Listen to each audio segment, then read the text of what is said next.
Good evening. I'm going to call tonight's meeting to order. All rise for the flag salute. I pledge allegiance to the flag of the United States of America and to the republic for which it stands, one nation, under God, indivisible, with liberty and justice for all. Thank you. Now can we have roll call? Councilmember Murray. Present. Councilmember Ryan. Here. Councilmember Payne Donovan. Present.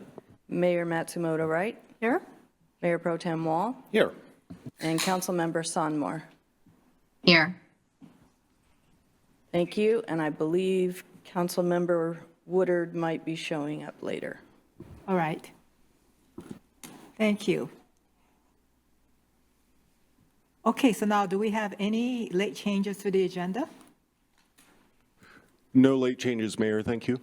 Thank you. Next is public comment. Do we have any public comment?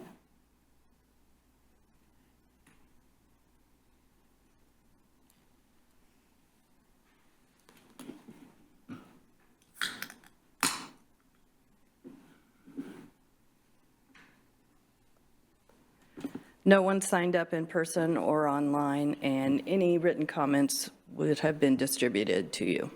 All right, thank you. All right, next is the consent calendar. Mayor Pro Tem Wall. Thank you, Madam Mayor. Move to approve the consent calendar, items A through E. Second. It's been moved and seconded. All in favor? Aye. All opposed? Motion carries. Next is the proclamation for Black History Month. So we have one person coming up first, and then we're going to have the proclamation.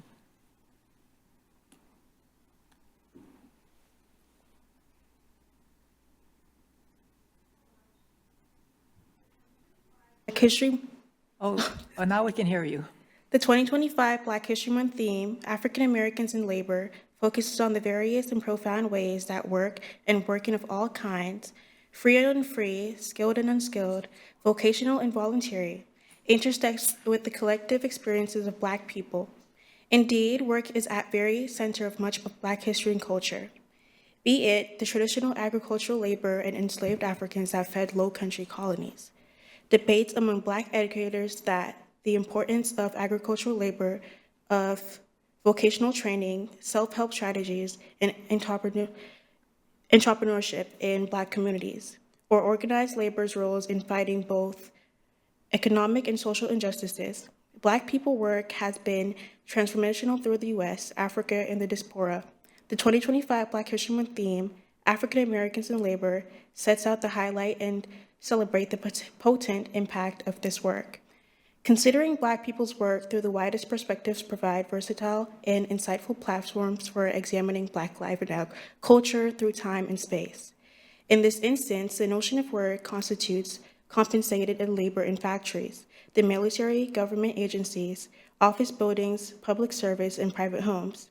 But it also includes the community of building of social injustice activists, for voluntary workers serving others, and institutional building in churches, community groups, and social clubs and organizations. In these instances, the work Black people do and have done have been instrumental in shaping the lives, culture, and histories of Black people and the societies in which they live. Understanding Black labor and its impact in all of these multiple ways and settings is integral to understanding Black people and their histories, lives, and cultures. Africans were brought to the Americas to be enslaved for their knowledge and serve as a workforce, which super exploited by several European countries and then by the United States government. During enslavement, Black people labored for others, although some Black people were quasi-free and labored for themselves, but operated within a country-based economy to industrial one. African Americans become sharecroppers from laborers, land owners, and then wage earners. Additionally, African Americans contributors to the built landscape can be found in every part of the nation as they constructed and designed some of the most iconic examples of architectural heritage in the country, specifically in the South. Over the years, to combat the super-exploitation of Black labor, wage, and employment discrimination, based on race, sex, and gender. Black professionals, teachers, nurses, musicians, and lawyers. Occupations, steel workers, washerwomen, dock workers, sex workers, sports, arts, and science. Organized for better working condition and compensation. Black women such as Addie Wyatt also joined ranks of union works and leadership to advocate for job security, reproductive rights, and wage increases. 2025 marks the 100-year anniversary of the creation of Brotherhood of Sleeping Car Porters and Maids by labor organizers and civil rights activists. Of Philip Randolph, which was the first Black union to receive a charter in the American Federation of Labor. Martin Luther King Jr. incorporated issues outlined by Randolph's March on Washington's movements such as economic justice into the Poor People's Campaign, which he established in 1967. For King, it was a priority for Black people to be considered full citizens. The theme, African Americans in Labor, intends to encourage broad reflections and intersections between Black people's work and their workplace in all of their iterations and key moments.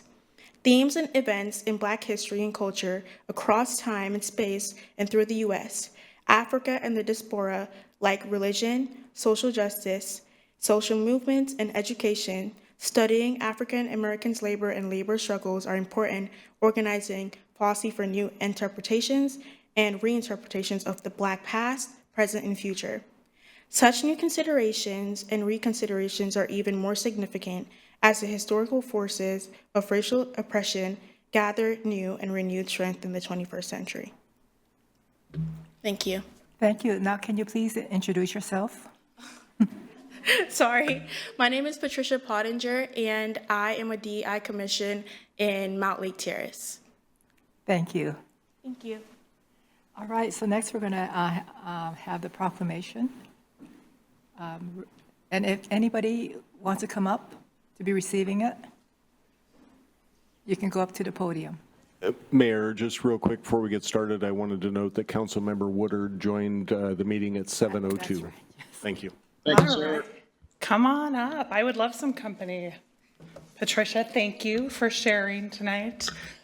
So I'm going to read our proclamation, City of Mountlake Terrace Proclamation for Black History Month. Whereas each year, Black History Month is observed nationally in February, and in 2022, the City of Mountlake Terrace added this observance to its calendar as recommended by the city's Diversity, Equity, and Inclusion Commission. And whereas Black History Month also celebrates the achievements and contributions that African Americans have made in shaping our society, our country, and our local communities, including the City of Mountlake Terrace.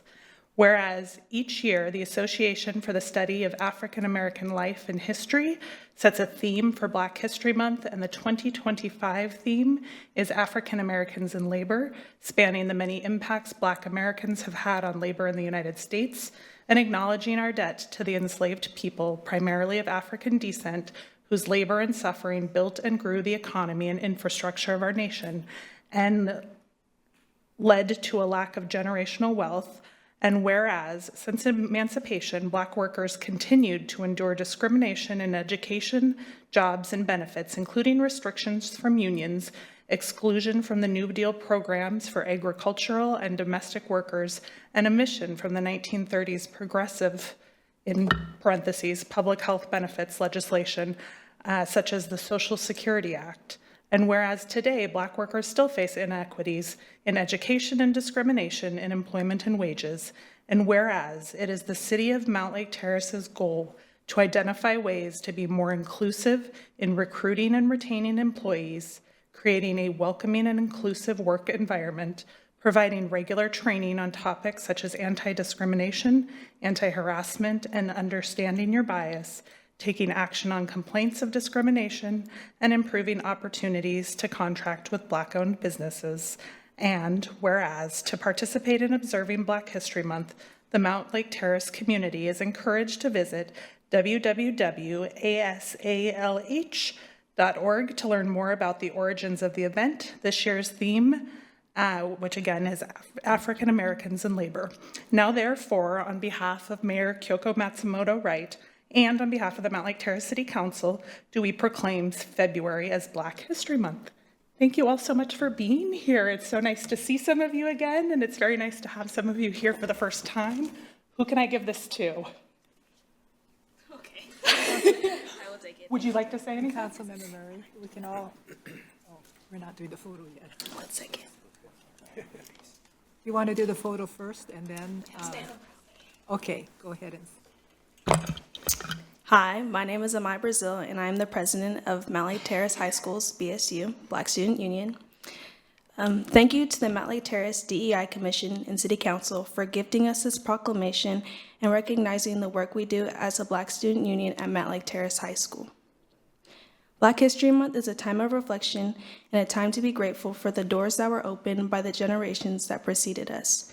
It's also a time to appreciate how much Black people have and continue to contribute to our country. We appreciate and notice the efforts that the City Council and Commission have made to celebrate Black culture with events like this and the Juneteenth celebration. In a time where diversity, equity, and inclusion have become bad words, we hope that you continue to embrace and uplift the diverse cultures and voices that make up this beautiful city. Thank you again, and we hope to continue to work alongside you to support students in our community.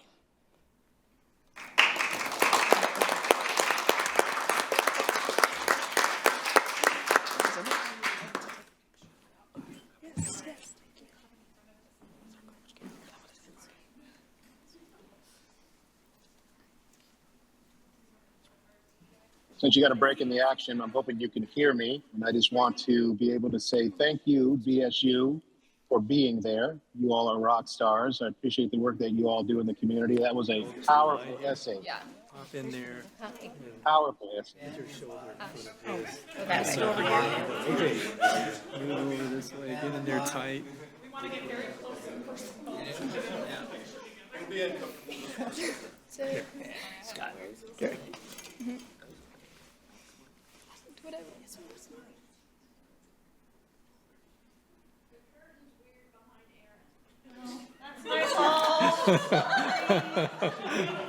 We're good? All right.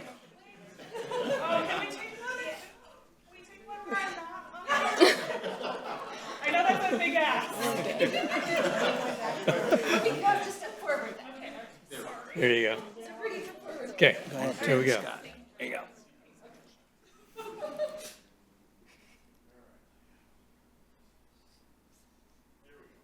Yay. Thank you very much for being here. My name is Scott. I'm the chair of the DEI Commission. Thank you so much. Really appreciate it.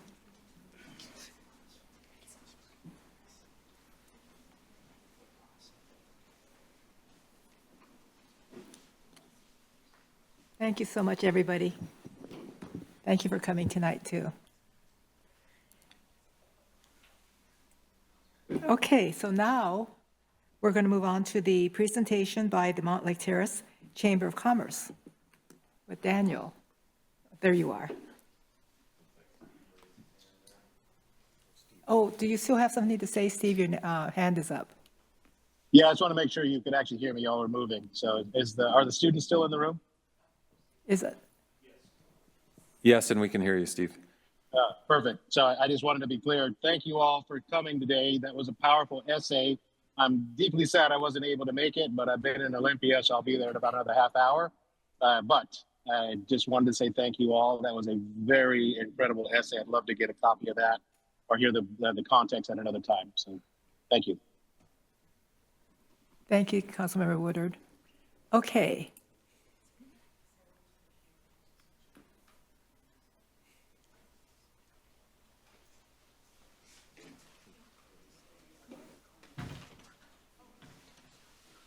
Where's everybody going?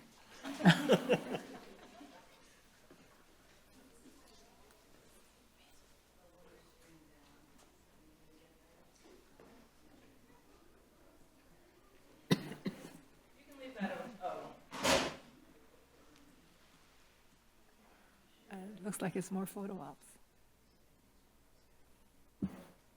Good evening. Yes. How's everybody doing? Evening. Well, first, I'd like to just Thank you all for having me. I'm excited to share what the Chamber has been up to over the past year, what we plan to do in 2025. And yeah, I'll just jump right in here. So again, it's been an incredible year and a half since I started this role. And I just want to thank the city for all of the support, council, mayor, Jeff, all the city staff that are in the room today. None of this would be possible without all of you. So really, thank you. Thank you so much for allowing this organization to grow and allowing us to have an impact on the community. So I thought there'd be more people in the room. I think everybody knows what the Chamber is and what we do, but I have this slide in case some folks don't know what we do. We are a 501c6 nonprofit membership organization. Our goal is to provide resources and assistance to enhance the health and prosperity of local businesses, opportunities for collaboration, networking, and we're really hoping to leverage some of the talent and resources we have to promote the city as a whole. So what do we do in 2024?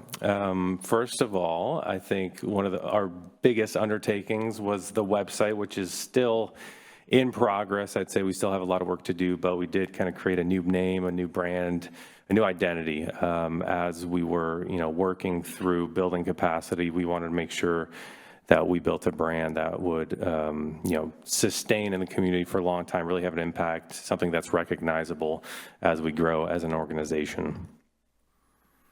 We launched our speaker series events. Jeff, I believe you were the first speaker of our speaker series, so thank you for that, sharing all the great information that's happening in the city of Mountlake Terrace in terms of town center. But just a really great opportunity to invite individuals into the community and for them to share some of their expertise and knowledge and to give value to the business community and other individuals that were in the room that day. We had an economic development workshop, again, in collaboration with the city and Leland Consulting, just really a great opportunity to bring in the business community to make sure that their voices were heard in the development of that economic development strategic plan. I got to hang out with a bunch of great folks. I think some of them are no, they may be left. Well, had a great time joining the Comprehensive Plan Advisory Group.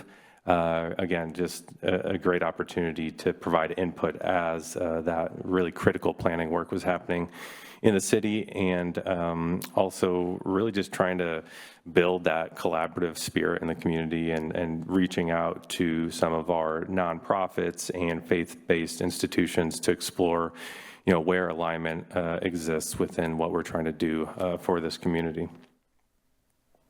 And lastly, we did have an event. I don't know if anybody remembers a small event earlier last year.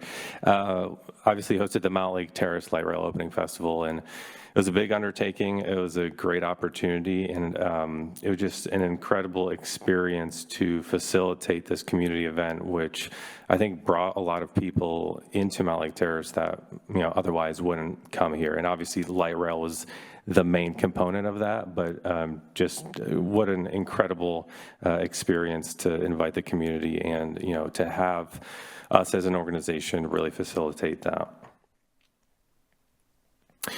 Here are just some really quick stats in case we have some folks that love data.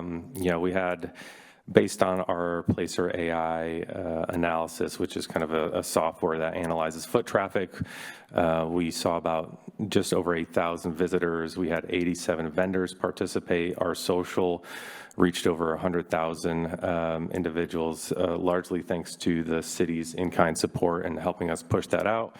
We had over 14,000 website visits and 15 sponsors, which in total contributed to about $28,000 in sponsorship.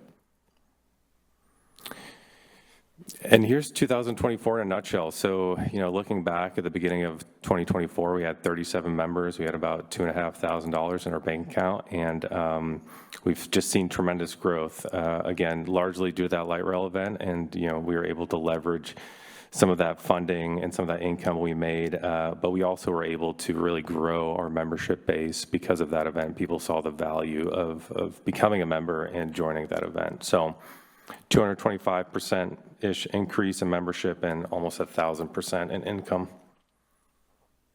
So that was 2024, and this is what we are planning for 2025.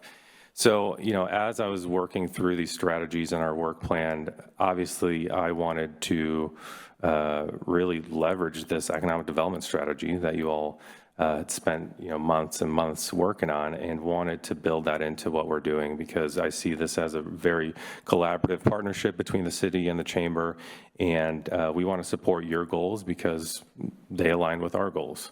So some of our key strategies, 5 listed here: expanding our services and resources, enhancing our digital marketing, advocating for regulatory improvements, facilitating and supporting events, and enriching vibrancy through placemaking.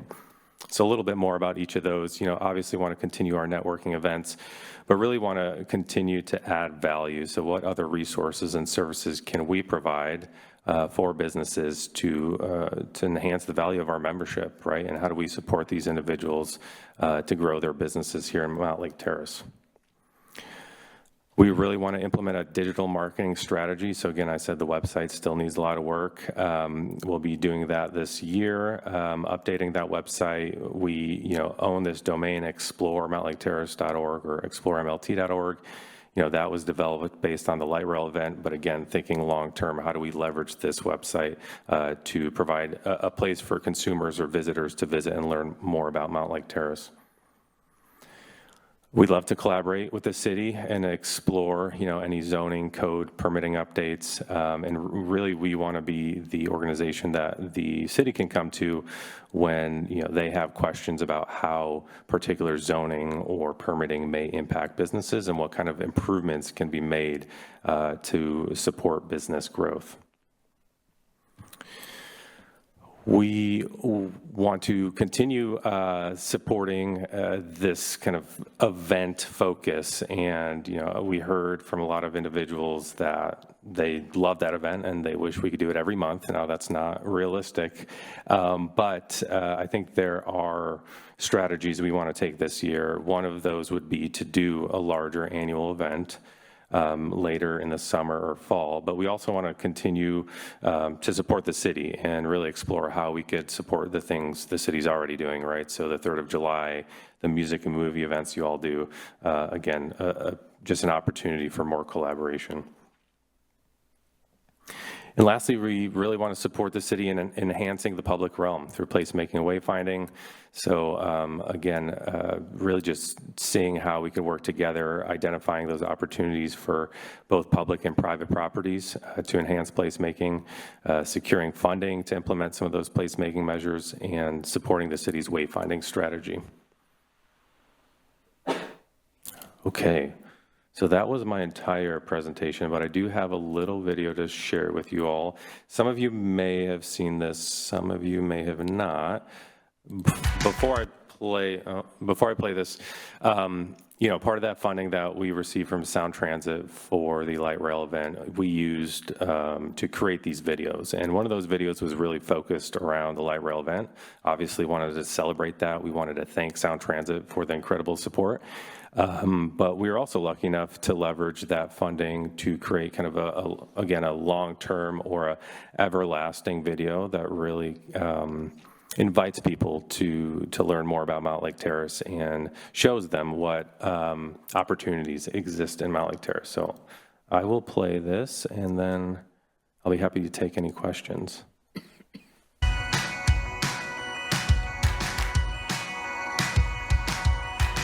I've been here for 40 years. What I love most about Mountlake Terrace is that it is a very, very friendly city. It's right next to the freeway, and now we have light rail. It's a unique place. We're very proud of it. It's the feeling of community and the people that live here and rallying around the city that all of us love. What I love about Mountlake Terrace is it's the perfect place to be. Access to Seattle, Everett, and ability to enjoy a quiet area, a family neighborhood area. There's a lot of housing, and it's affordable housing. It's new for people that work or commute in the city. You can easily get up here. Being a third generation to Mountlake Terrace, we see all the growth, all the different opportunities that Mountlake Terrace is bringing to one another. It's a really cool community to explore, all the different unique businesses that we have. Being a part of West Plaza and the family of businesses and shops at West Plaza, I love how Mountlake Terrace is such a friendly community, and I love how everybody comes together at West Plaza and to support all the local businesses. There's just so many different people from so many different places with so many experiences. Just walk down the road. You can go down to Lake Ballinger. You can hop in the lake over there. You can go fishing. Take a nice little walk through some trails or parks that we have here. I believe that Mountlake Terrace is going to get people from so many additional neighborhoods who get to come here and experience the things that we know are so wonderful about our community. This wonderful, warm neighborhood that we're all so lucky to be a part of. And you could find that on our YouTube page. Don't need more ads. Lastly, I do want to acknowledge we have some board members in the room here today. We have Tony from Original Mini Barns and Kirk from West Plaza. So thank you both for being here in this late evening. But that's it. Thank you, Council, Mayor. Happy to answer any questions, but that is my presentation. Thank you for your support. You're welcome. Do we have anybody who wants to say anything? Councilmember Payne Donovan and then Murray. Thank you, Madam Mayor, and thanks, Daniel. I'm just really pleased to see all the growth that you've helped sort of come into being, and as a previous nonprofit member of the board, and many years ago, it's really exciting to see how much things have changed and how much the chamber now has gotten its sort of energy and organization all headed in such a great direction. I'm really excited to see what the years ahead bring. So great work. We are too. Thank you. Councilmember Murray. Thank you, Mayor, and thank you, Daniel. I appreciate the presentation and all of the work both you and your board and all of the other businesses that are part of the chamber have done. That's incredible. And I will say that video, I had not seen that, and I love it. I can't find the right words to express how much I love it, but it's phenomenal. It makes me really proud of Mountlake Terrace, and I'm really excited to share it with people because I feel like every time somebody comes here for the first time, and particularly when they get to experience some of the great businesses that we have here in Mountlake Terrace, they're always like, I had no idea. And I'm like, well, now you do. You should come back. And so just thank you for your work. Excited to continue to support that work. I will put in a couple of plugs for things we've had recently that maybe would be helpful to connect with you on if we haven't already. We had waste management here recently.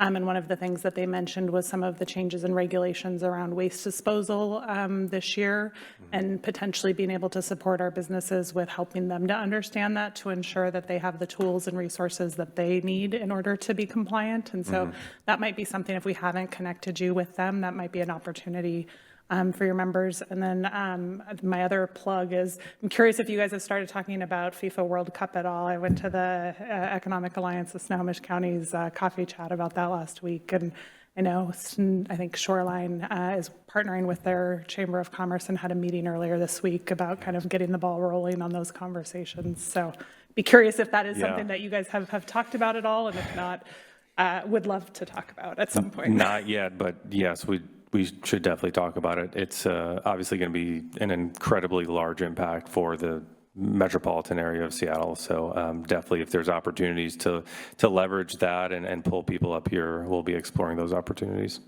Love it. Well, thank you again for all you do. Appreciate it. Thank you.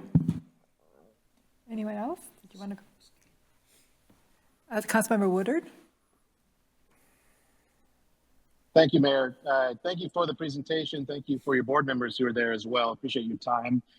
Just wanted to celebrate you all. That is amazing to be able to watch that type of growth in 1 year. I wish you all continued success. I wanted to switch a little bit here and ask you more about, I think you all are leading the MLT Connect which is trying to bring all the nonprofits together. If that's not you all, then I'll no, this one. Sorry. Then I will remove the question in the sense of, I'd love to hear more about how MLT Connect is doing if you're leading that. And if not, then I will take it off the table. Thank you, Steve. So that project or that work, just to make it really clear, so that work was through the end of 2024 when the chamber work was contracted through the Economic Alliance of Snohomish County.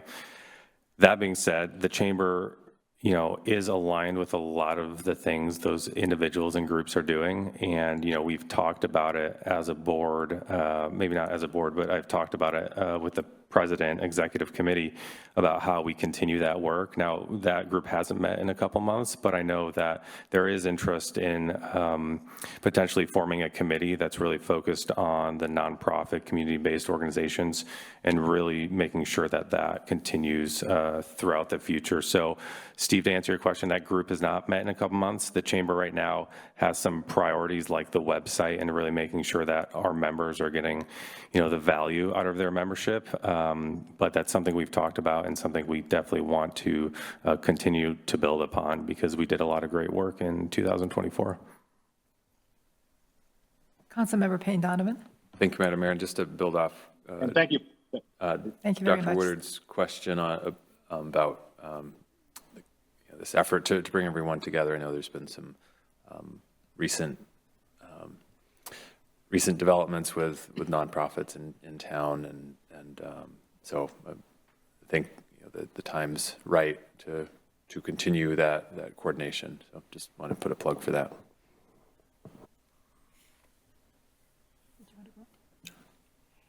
Mayor Protem Wall.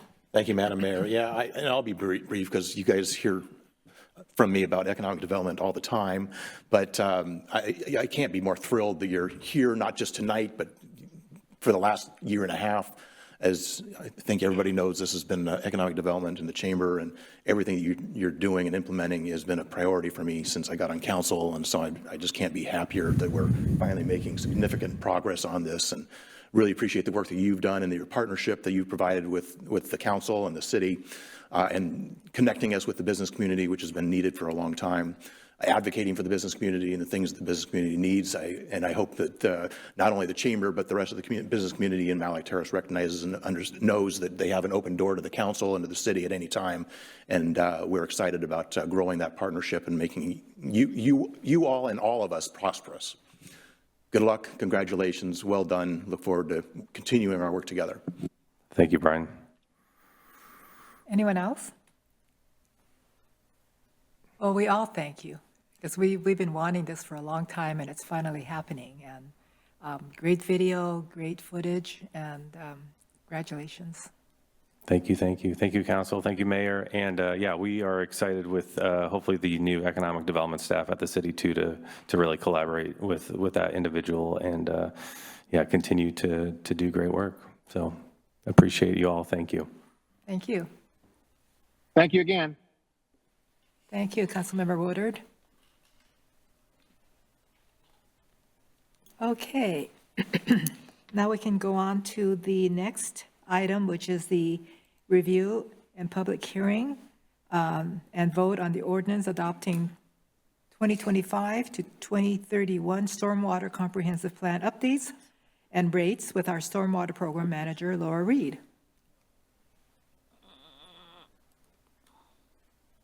And she makes stormwater sound interesting. I do my best. Uh-oh. I hope you can still share the screen. Thank you for handling this. So here's the share screen. We're doing. And then you know how to do slideshow. Yeah, 1, 2, 3, 4, 5. Okay, great. 6.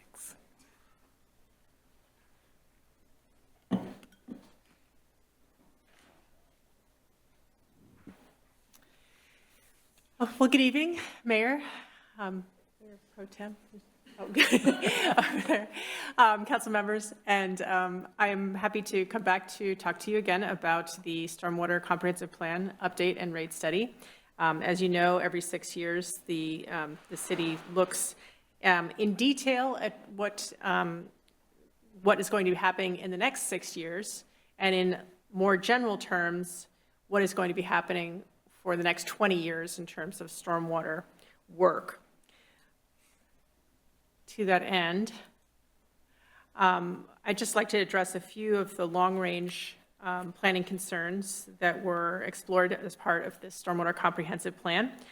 The first of which, of course, is that pollution risk increases with increased population. There's more cars on the road, there's more opportunities for pollutants to enter our surface waters.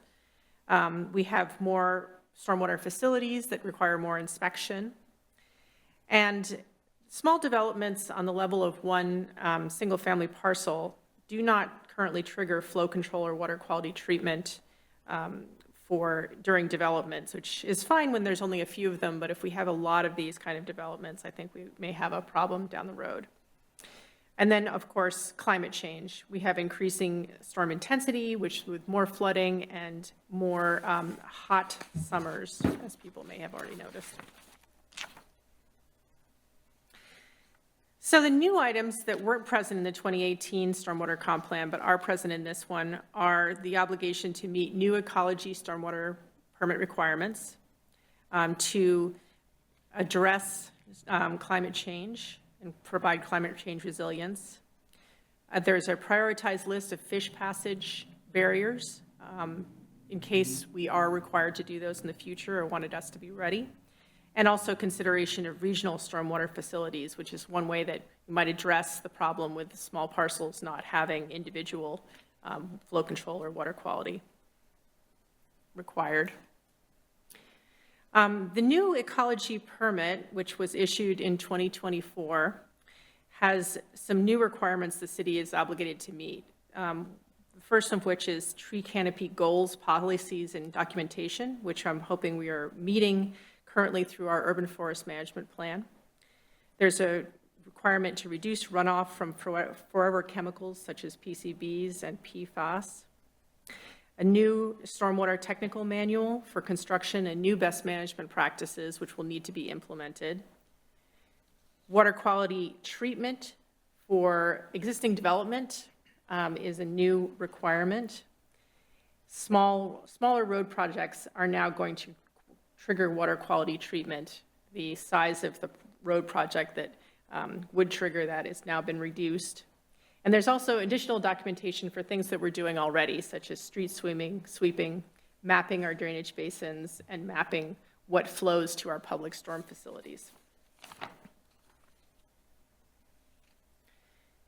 With regard to climate change resiliency, I just wanted to point out that we're looking at ways we can use the existing property that we have to store more stormwater, and also to increase the amount of tree canopy cover in the city, which is a great way to cool down some of the hottest parts of the city during our summers. This is a quick map just showing the distribution of capital improvement projects around the city. As you can see, they're in various parts, so they're not just concentrated in one area. The first capital improvement project is, of course, the stormwater upgrades as part of the Main Street Phase 2 project, which would involve replacing broken pipes, infiltrating more bioswales, and water quality treatment. This 220th and 70th water quality project is to treat runoff from 220th between I-5 and 99. Also, a lot of the commercial and residential property. This basin has actually been expanded through the design and engineering process to encompass about 75 acres in this location that drains to Hall Creek. This is a project that is in part required by ecology, but also funded by ecology. So right now, the design and engineering is being done through a grant with ecology. At the end deliverable of that process will be a ecology approved design, which puts us in a very good position to qualify for 75% funding on the construction of this facility. This is a picture of a pipe in a neighborhood near where we are here in Mountlake Terrace. It's a corrugated metal pipe that has basically disintegrated. It's a big part of the work of the stormwater program to find and address and fix these kind of problems. And this is designed to sequence design, engineering, and then construction of these projects through the next few years. The Wildermere Pond retrofit is to take a regional stormwater facility that has filled up over the last 30 years and is no longer providing water quality and flow control benefits. Laura, we have a question here. Oh, sorry. Yeah. Sorry to walk in and immediately have a question. The previous slide, Yes. put that in context. Do you have an estimation of how many pipes look like? I guess taking liberty calling that a pipe, we were just saying. But nonetheless, do we have an estimation of how many may be in this dire need? You know, we found this one through a construction connection, like a new construction connection. And because, you know, from that, we sort of said, okay, well, maybe all the other pipes in this area have this same problem. So I've asked the Public Works street supervisor to do some potholing to determine what the status are of these pipes. Okay. Because it's not clear to me whether this was a bad batch or whether this is a very acidic soil condition or what could have caused this, because this is really atypical. Okay, perfect. Yeah. Thank you. So this is another project where it's possible to get more value out of an existing piece of infrastructure. This is also a project that I think could qualify for water quality grant money from Ecology, which is the only reason that we would be able to do this project. These are, you know, expensive projects to do, but if we can get enough support from the state, we can go ahead and make this site much more useful. The last project is the removal of an old sheet pile dam in Hall Creek, just above 220th at about 70th Street. This would remove a fish barrier, but more importantly, it would reduce the amount of flooding that we have on an almost annual basis on 216th Street, because there's sediment has been backed up by this dam up all the way up to that block. Unfortunately, this is a very expensive project, and this is another project that we would not do unless we were able to procure grant money to take care of it. What's in the budget for this project and also for the Wildermere project is the grant match. So that's what we're, you know, asking residents to help fund. This is the financial requirements for these projects, plus, of course, the operational budget for the city to, you know, keep our pipes clean, to reduce flooding, to do street sweeping, and all the other things that need to happen in order to keep a stormwater system flowing. This will, what I've described here today will require that the rates go up 1.5%, but not until 2027. They can remain flat until then. And then between 2027 and 2030, they would go up 1.5%. This is the financial impact of rate changes to single-family homeowners. This is a unit of a size 2,282 square feet. This shows what the impact would be on a bi-monthly basis, which is how people typically pay their bills. So, for example, the increase in 2027 for a single-family home annually would be $5.22, and it's just a similar amount of increase over the next few years. For multifamily and commercial properties, the increase would be more because the rates are based on the amount of hard surface on a site divided by this ERU unit. So the more runoff the more stormwater fees. And finally, I'd just like to thank FCS Group, which did the rate study, and Jacobs Engineering. They did a really good job, I think, on this comprehensive plan. And I wanted to ask if there was any questions before we head to the public hearing. All right, do we have any questions?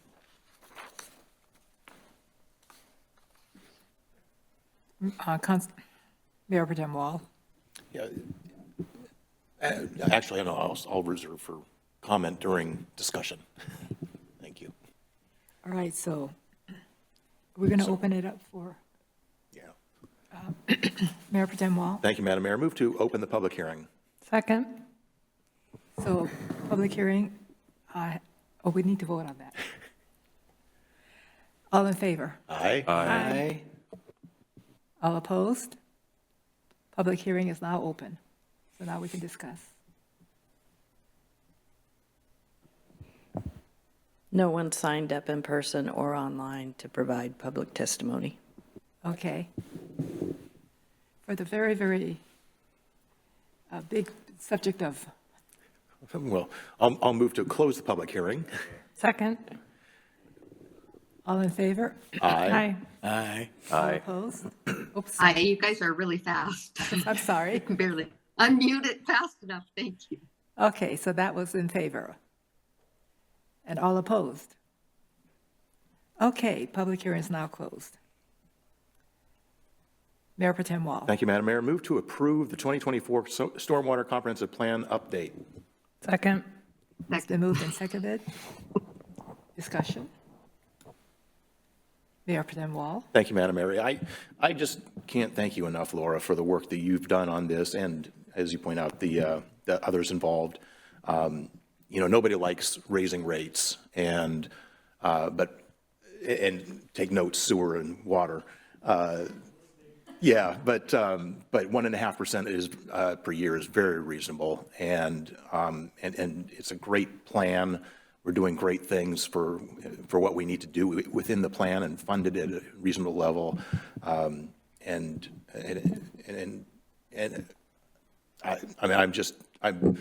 I'm happy to be supporting this update to the comprehensive plan for stormwater.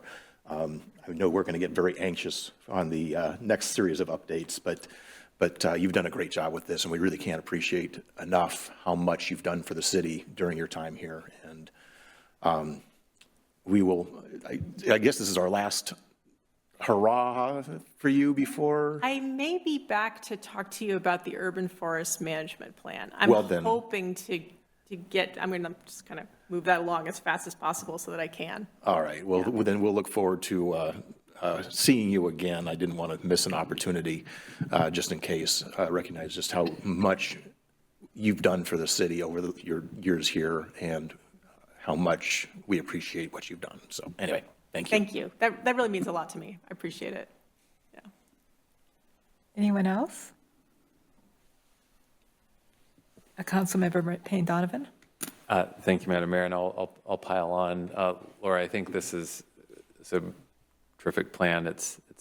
You do a wonderful job, as I think somebody said at the top. You make this easy to understand, and you know the reasons for why we should be thinking about investing in our stormwater systems. I think especially as we get into warmer and wetter sort of time in our planet's life, we're going to have to think more and more about the systems that convey water into Lake Washington and down into the Sound. And I'm really pleased to see this plan, but also know that you and the team do a lot of education and outreach, and I think it will matter more and more. So thank you for everything you've done up till this point. I think you've put us in a good spot, and really appreciate all that. So thank you. Thank you. All right. I just want to also say that a lot of people don't know what stormwater is. It's just like water, sewer, garbage, and then stormwater, and stormwater is separate from sewer. It's separate from water. And I know that until I got on the council, I knew what stormwater was in general, but I didn't know what stormwater was, really, and why we need to even care. And that's the difference right now, is I know now why we need to care. And I think education is still needed out there, because I know that people don't know what stormwater is. It's stormwater catch basins, all these little rain gardens, and that's to protect. You can't wash your car in your driveway. This is another thing that people don't realize that they can't do, and why. The why needs to be out there, and lots of things we still need to educate people with, and we need to talk a little bit more about stormwater, I think, a little bit more often, because it's everybody, it affects everybody. And that adopted drain thing too is also another really big deal, because then I just, notice what goes in the drains that I adopted. Okay. Thank you so much.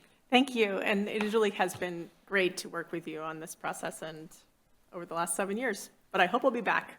All right, thank Okay. you. Thank you. Yes, oh yes, we still need to vote. Oh, right. Call for the question.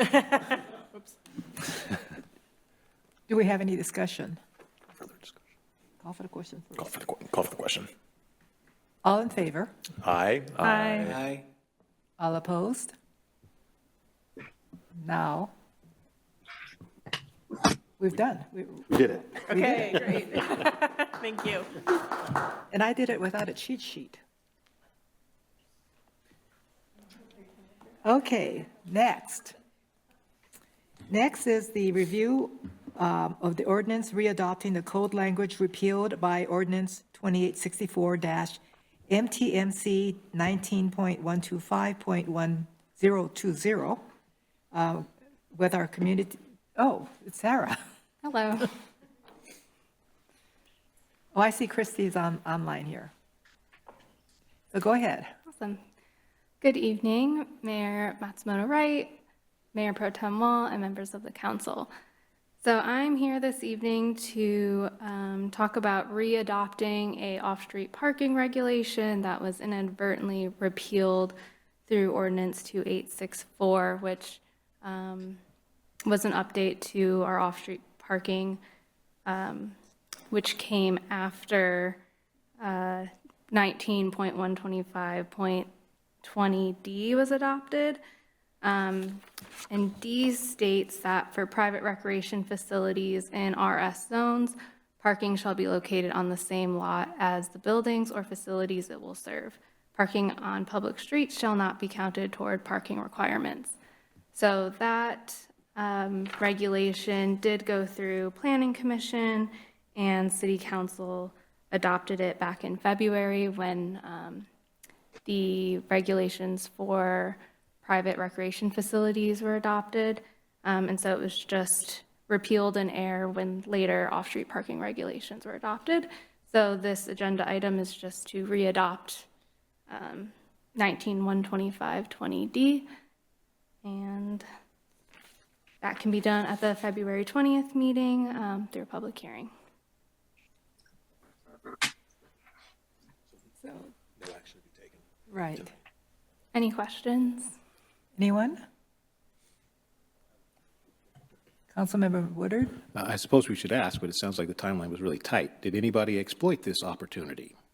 I don't think so. I think that there has been a little bit of a lag with the updates to the code being published on the code publishing website. And so I don't think the adopted D got on there at the time that other staff amended the parking regulations. And so they weren't aware that it was adopted because it hadn't been published yet. Okay, thank you. Yeah. Okay, I don't see anyone's hands going up, so Okay, we'll see you again. sounds good. Thank you. Thank you. Okay, so now we're going to move on to the review and vote on ordinance amending 2025 to 2026 salary schedule for non-represented staff with our HR person. It's our first meeting here, Lauren Hagstrom.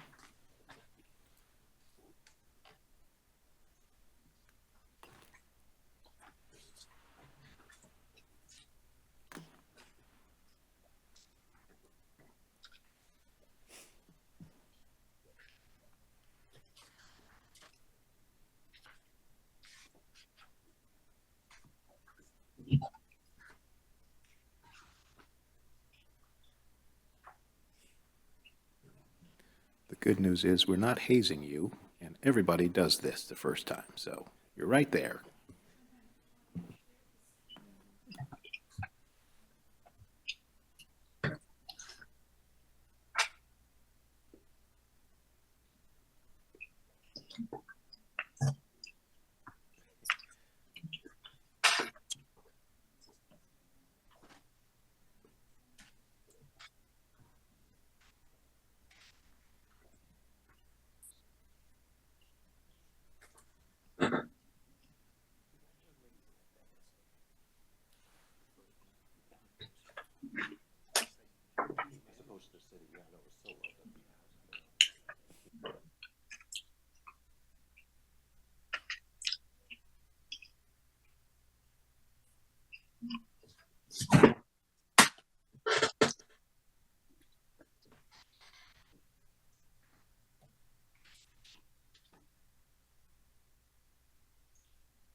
Sorry, we're just having a few technical difficulties. We'll get started in just a second.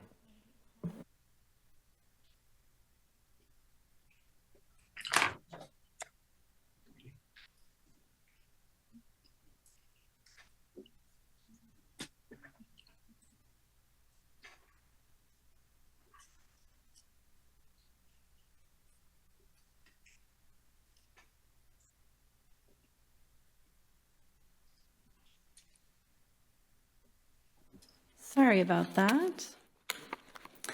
Good evening, Mayor, Mayor Pro Tem, council members. My name is Lauren Hagstrom.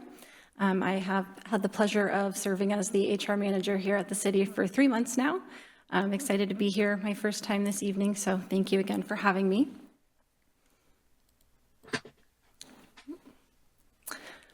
So I'm here this evening to discuss several proposed changes to the 2025-2026 non-represented staff salary schedule, specifically looking at Appendix A.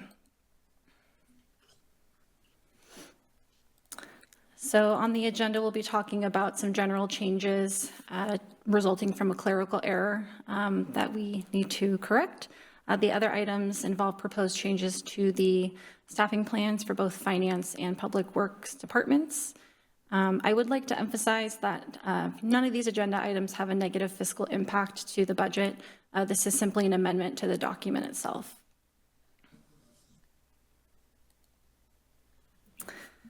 So these amendments reflect our commitment to responsible governance and growth of our vibrant community. So throughout the course of 7 meetings last fall related to the biennial budget, the City Council voted on the non-represented staff salary schedule for 2025 and 2026. During that presentation, there were 2 positions added, the Economic Development Manager position, as well as the Events Coordinator, and the appendix and the budget outlined a 3% cost of living increase across the board for all non-represented salary positions, except for our contracted positions. Additionally, on December 5th of 2024, staff... Yeah? Sorry. Staff presented to propose the collective bargaining agreement with the Teamsters Local Union number 763, which City Council approved. That included the new salary rates for the Teamsters 2025 through 2027 wages. So starting with our general changes, this is to correct a mathematical error in the 2025-2026 salary schedule. The appendix intended to include a 3% cost of living increase, but there was an error in the first column of the spreadsheet, which inflated the salaries with an additional 3.5% at each step. So Thankfully, Appendix A was not linked to the individual department budget tables calculating the COLA, so the error was just reflected in Appendix A. This was caught before any employees were paid, so now we're just seeking to repeal and replace Appendix A with the correct version.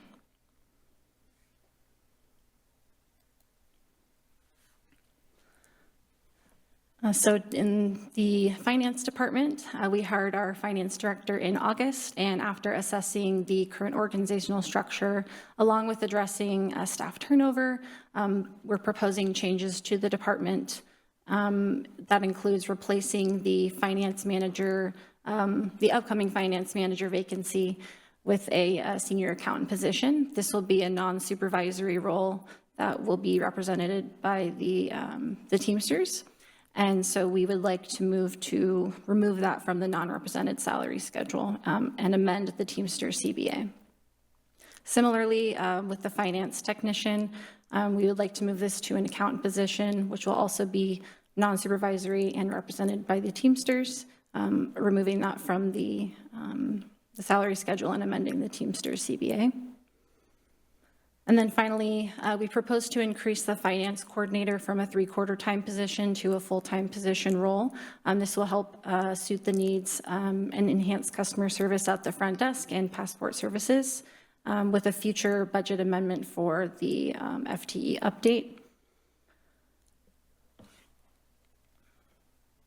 And these changes will result in an estimated $24,500 in staffing cost savings for our finance department.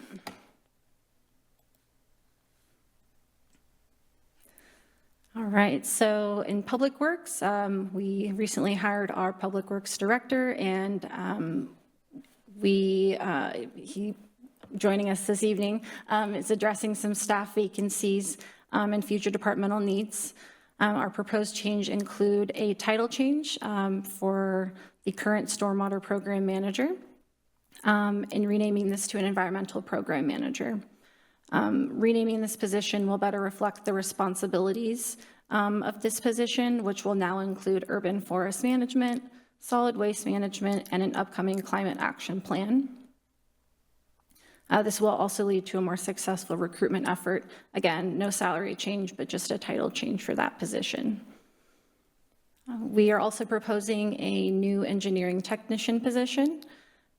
This role will support the stormwater inspections and year-round assistance with field activities within our engineering department. The budget for this will come from a vacant maintenance worker 2 position. There will be no budget amendment required as there's going to be at least 2-month vacancy in this position. So there will be the 2-month salary savings from that vacancy at this time. Can we ask questions along the way? Of course. Sorry, I just have to be recognized by the mayor. Was that off? Can you hear me? Yes, can you hear me now? Yeah, I can Yes, hear you go now. So the maintenance worker 2, so the salary actually is going up. Why didn't it go up last year when we voted in the salary increase? Because why I'm asking, you said there'll be a cost difference because another position will be vacant for a while, but that $34,000 or the $3,400 will increase every year on top of the salaries we already have. So I was just wondering, why was it adjusted? Just a moment here, sorry.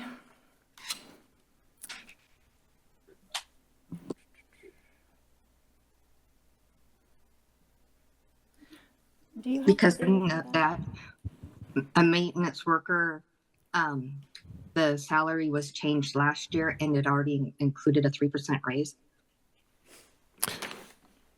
Or actually more than that, probably. So with the technician, that's the new one.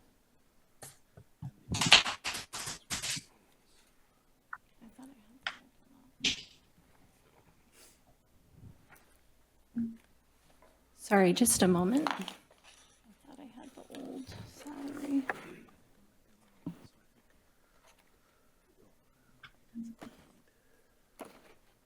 I don't know, I had it printed. Let me pull this up really quick, if that's okay.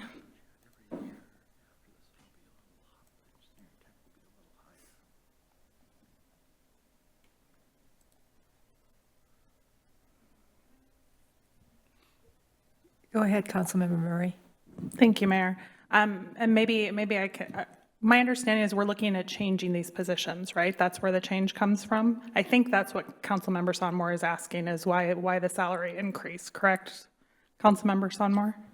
Right, and also with the finance technicians, so their new title will be accountant, so I'm assuming that they'll always have to have an accountant degree, and why was that changed? I know there's going to be some staff turnover, but the net change was 24,000, even though we saw an increase of the 20,000 with the finance quarter coming on another 25%, but I was just wondering what the changes were there as well. And the reason for the math being off, it wasn't in our budget, but you said it was in the appendix.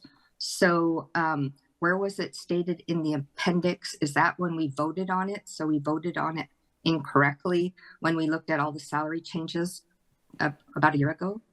So a couple of those questions, I will take. The first on the salary appendix, the numbers were not reflected in the budget. So as Lauren mentioned during her presentation, did not affect the budget at all and has no fiscal impact whatsoever. It was the salaries that were linked to the positions when council voted on the position assignments, but it didn't.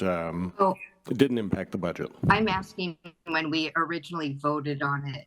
I know we voted on the budget last year. I got the budget book right here, but when we actually went out and had to look at all those raises, that it was approximately about $2 million. Did we vote on it incorrectly back then? No, this was part of our development last year in 2024, not in 2023 when we looked at the adjustments for the non-represented.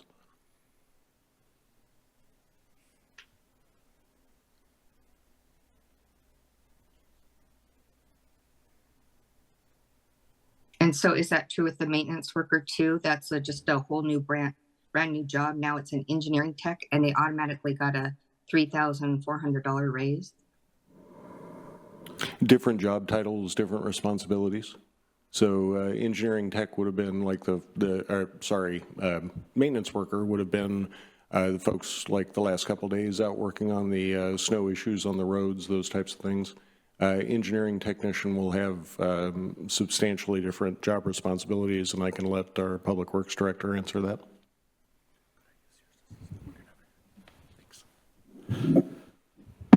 Thank you, Jeff. Yes.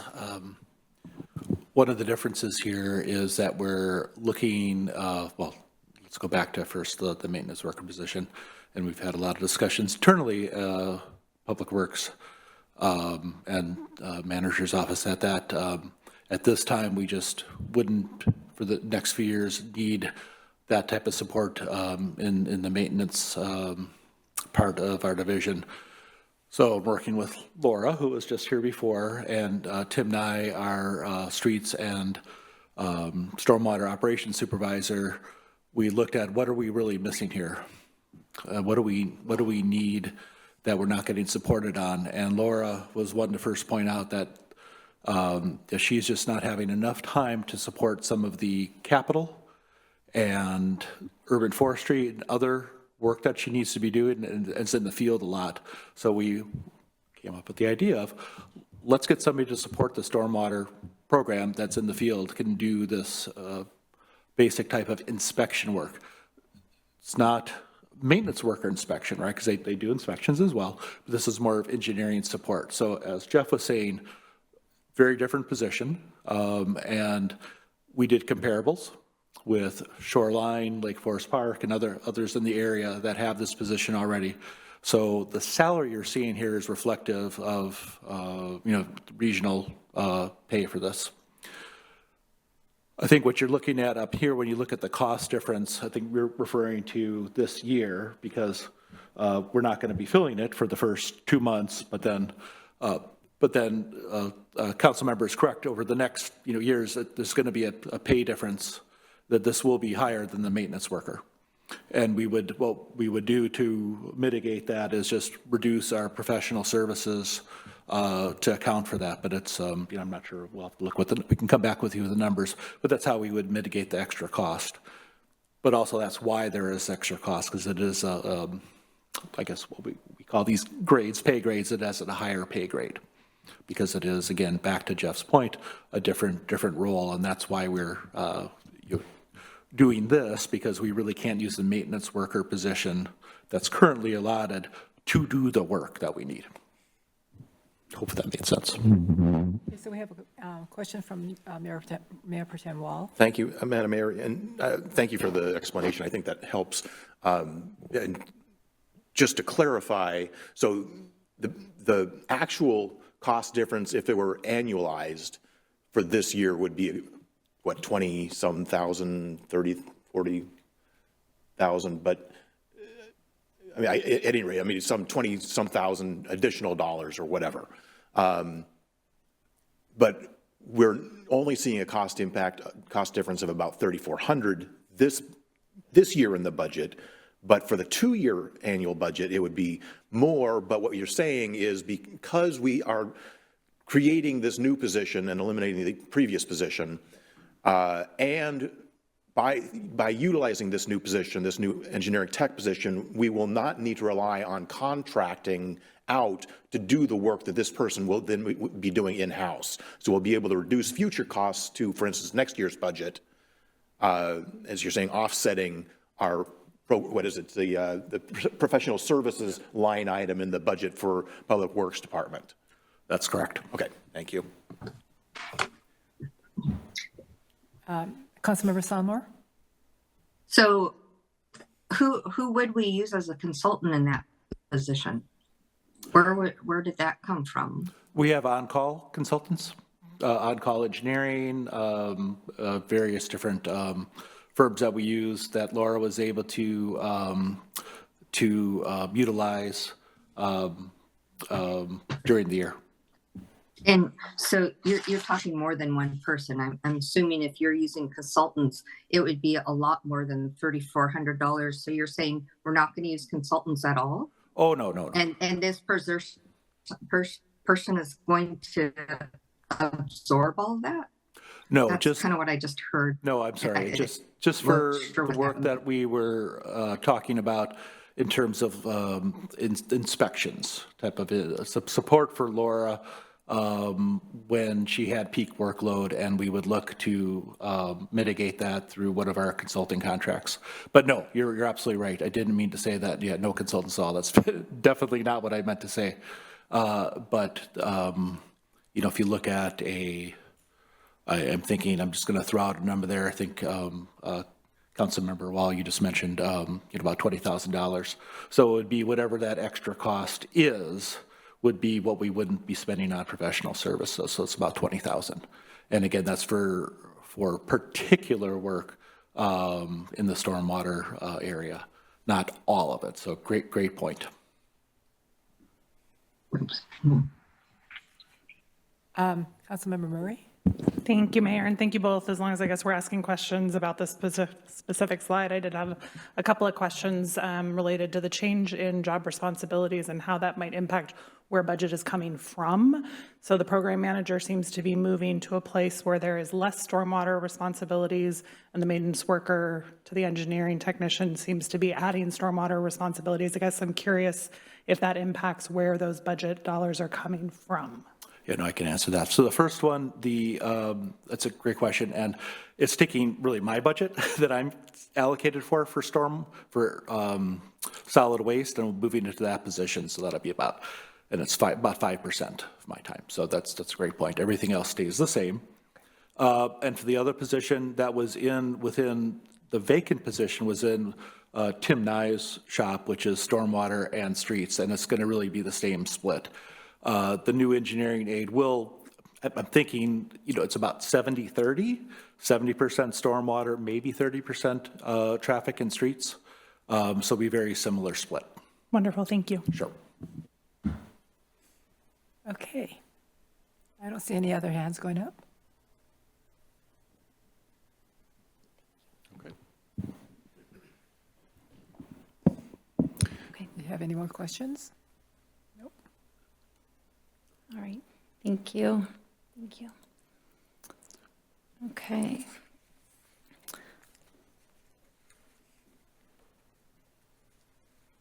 So as we've discussed the fiscal impacts on the budget, overall the net savings here will be around $21,100 with the proposed changes. The budget, again, was not overinflated as the staff salaries did not link to the table in Appendix A. Those were calculated separately using that 3% COLA. So looking at Appendix A, we're adjusting that proposing to adjust that document and then proposing the adjustments to these 4 positions. We have notified the public of these proposed changes. And our recommendation is to move to adopt an ordinance to amend the 2025-2026 non-represented staff salary schedule to reflect the updated titles, positions, and corrected salary ranges. Okay, so what are anyone have any comments before we go for the vote? Mayor Pro Tem Wall. Thank you, Madam Mayor. Move to adopt the ordinance to amend the 2025-26 salary schedule for non-representative staff to reflect updated titles, positions, and corrected salary rates. Second. So it's been moved and seconded? Discussion. Do we have any discussion?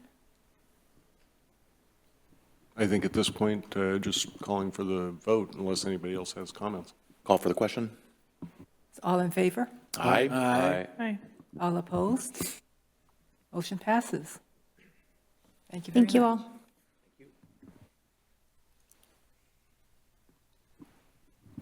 Okay. We're still not even close to 10 o'clock.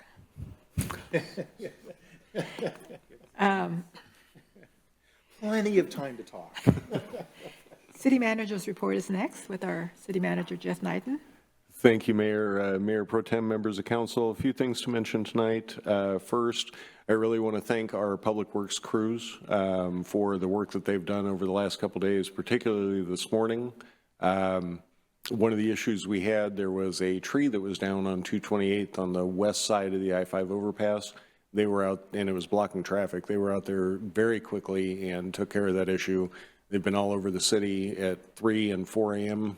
Each morning putting down de-icer. They've been doing a fantastic job. So I wanted to make sure we recognized. Recording in progress. Recognize their work.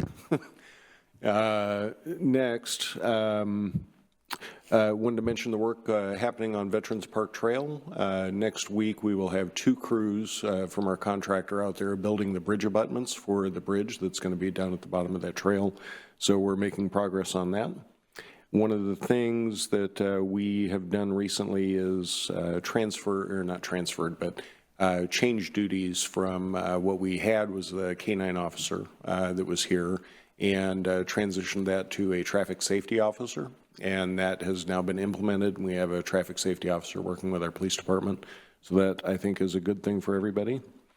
Really looking forward to the Community Academy that's starting on the 26th. We have 33 participants, and all of them seem really excited to get here and enjoy what we've put together for them. One of our departments are competing against each other who can make the best presentation. And one of them is going to do a Family Feud style event. So that's going to be fun. We'll see who comes out on top. And lastly, wanted to mention the open house next Wednesday for our Main Street project. I've done a lot of community communication about that, and we're hoping to see a really good turnout. So that's all I have. Happy to answer any questions.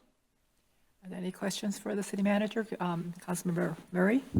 Thank you, Mayor, and thank you, City Manager. I'm excited to hear about the hire of a traffic focused officer. We've talked about safety a lot here. I'm curious though with that, I know one of the things we talked about in terms of safety was having a conversation around traffic enforcement cameras. Do we have a timeline for that to come back to council for discussion? We have a very general timeline of April, May on our looking ahead kind of planning calendar. We'll firm that up as it gets a little bit closer. Great, thank you. Anyone else?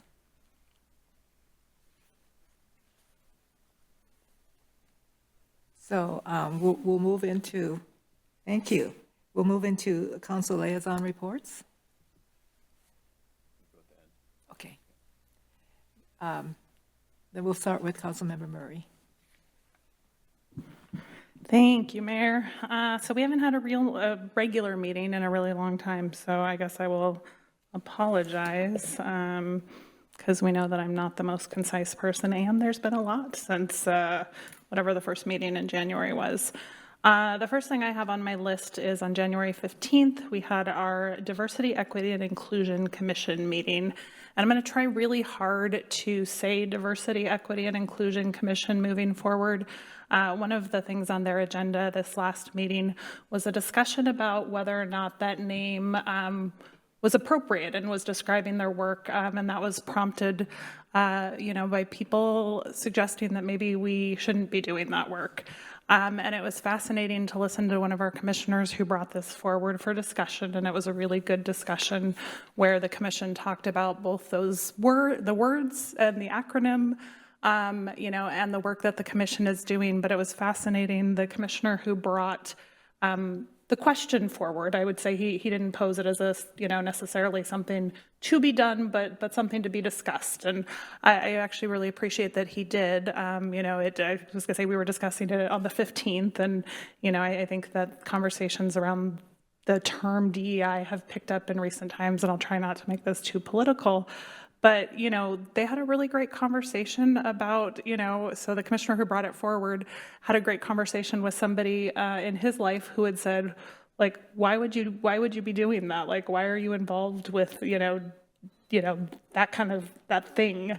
Because they had a really negative perception about what DEI meant. And, it was interesting to hear this commissioner talk about him telling this person in his life about the work that they are doing on the commission.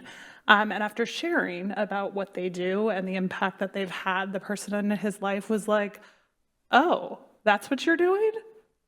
That sounds like really good stuff. You should keep it up. And I thought it was a really interesting reminder as, folks went around the table and kind of shared whether or not they thought those were the right words, which they did. They felt like diversity, equity, and inclusion is what we set out to do when we created that commission in 2020, and it is still the work that they are doing. But it was clear that maybe we need to do a better job of explaining what that means.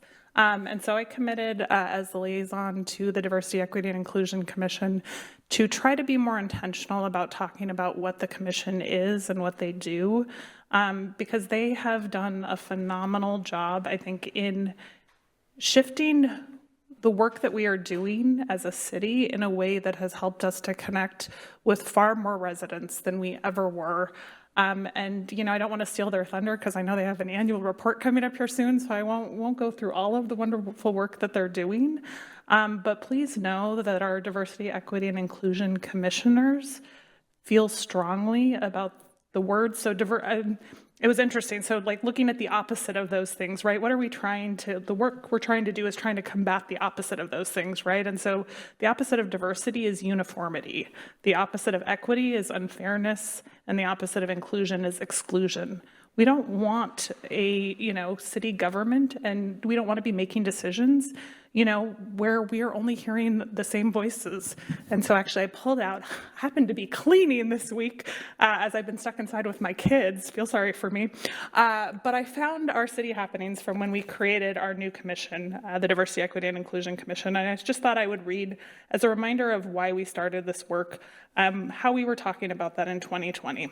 So it said, why is diversity, equity, and inclusion important? Mountlake Terrace is a community of over 21,000 residents more now. Numerous businesses and visitors who come here each day.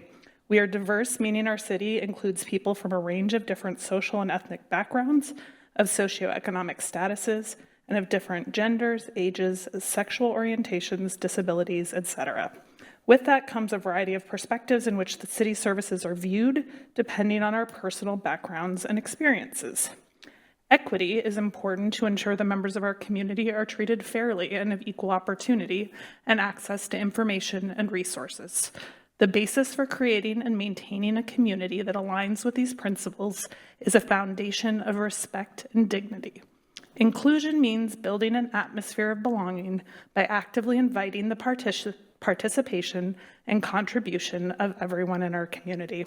So I just wanted to share that they'd had that conversation, and we're very much, supportive of continuing to use the term DEI. And I think just for me personally, at least, I will try to be better about using the words that DEI stands for, which is diversity, equity, and inclusion. And we'll try to do a little bit better job of explaining what that means, because I think sometimes we all forget that not everybody in the world understands the acronyms that we use. And I think it was a good example in that conversation of how not everyone understands what that means and why we are doing that work. So, so they had a really good discussion, really good meeting. I will leave that there for now. On the 16th, we had our Snohomish County Cities meeting.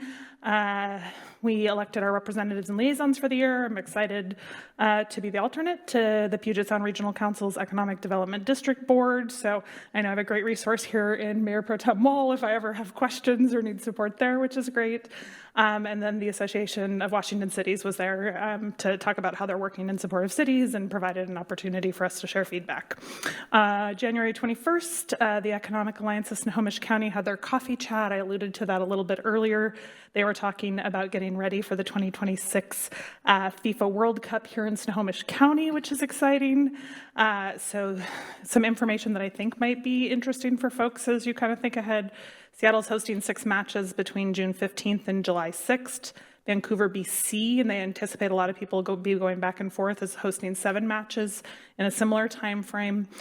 Seattle will host the the U.S. men's national team, which is really exciting, on Friday, June 19th, which is Juneteenth. So something to think about as we hopefully continue to partner on that community event in 2026. So not this year, but next year, is that men's national team match will be that same day. Also, the final match in Seattle is 2 days after we celebrate our 250th anniversary as a country. And I think that is something interesting to think about as we think about having a 3rd of July Independence Day celebration.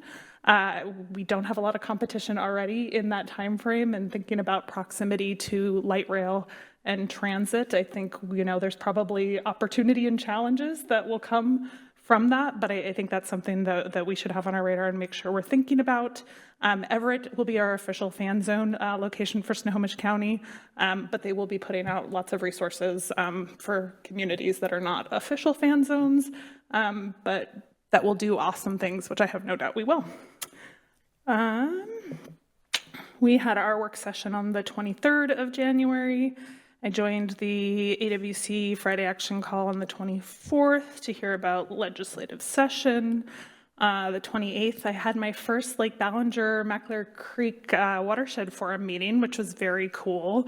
It was really interesting that is the group we have that works with our surrounding communities that we share a water basin with, and it was interesting to hear about the work that they are doing in the space of stormwater.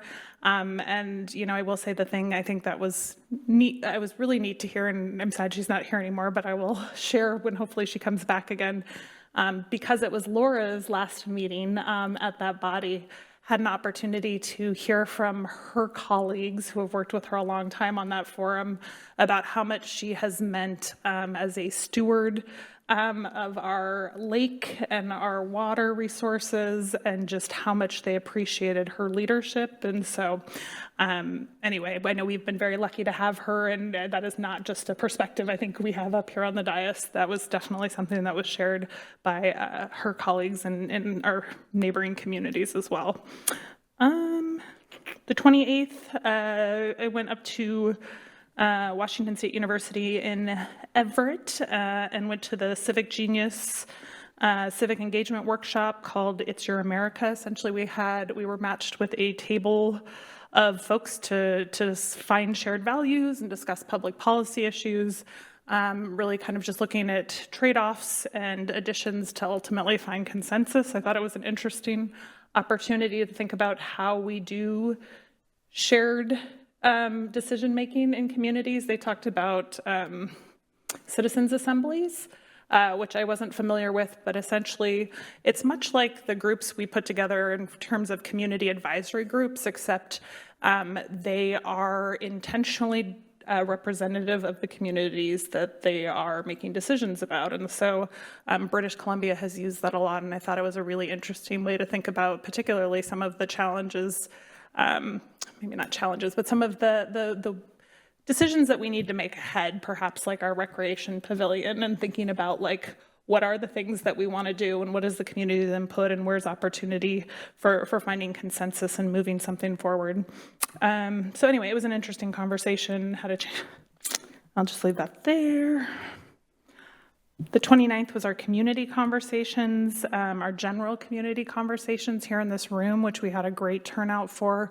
We had a lot of residents show up. A lot of our diversity, equity, and inclusion commissioners were there facilitating tabletop conversations, learning from our community and making connections with them. And I think that work continues to be incredibly important, and excited to continue that later this month over at the library. And I think that is it. Thank you, Mayor. Thank you. Councilmember Woodard. Thank you, Mayor. I actually thought we went further back, so all good. I'm going to say it anyway. On the 4th, I had the honor of attending Washington West African Center's first, was that their first gala? First gala? Okay, I'm going to go with their first gala, and actually had the honor of serving as the auctioneer, which I will just say that was interesting.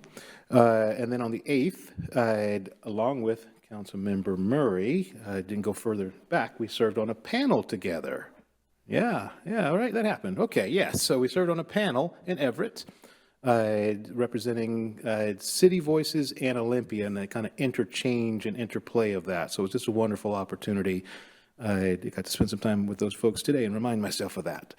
On the 9th, I was at the study session.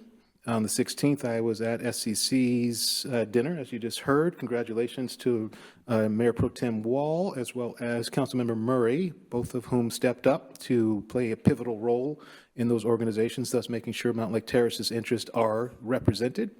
Then that weekend, between the 19th and the 20th, which was the weekend of service, or MLK's celebration, I had a personal hand-in on 4 different opportunities to celebrate civil rights. Just keep it that simple. 1 here in Edmonds, 3 up in Everett. On the 23rd, I was also at the study session. Then on the 26th, I bring this up to say I chose that date to wrap up my cybersecurity training. And that's just to let folks know that we as electeds, along with the city, we go through very serious trainings. Our HR person, I think, leads that, so or at least gets it in front of us to say, you better do this, which, you know, again, I hope everybody has done that. And I will say, hey, the video was actually more interesting this time. That said, 28th, I was also at Civic Genius, and then on the 30th, I had the honor of going up and celebrating Dr. Janice Green, along with William from our DEI commission. For the NAACP, they have a transition. She has been their president for quite some time, and they have transitioned that over, and so it was just a celebration of her, and so we went up to represent Mountlake Terrace. They are appreciative of that, and that ends my report. Thank you. Councilmember Ryan. Thank you, Mayor. There's no report at this time. Thank you. Mayor Pro Tem Wall.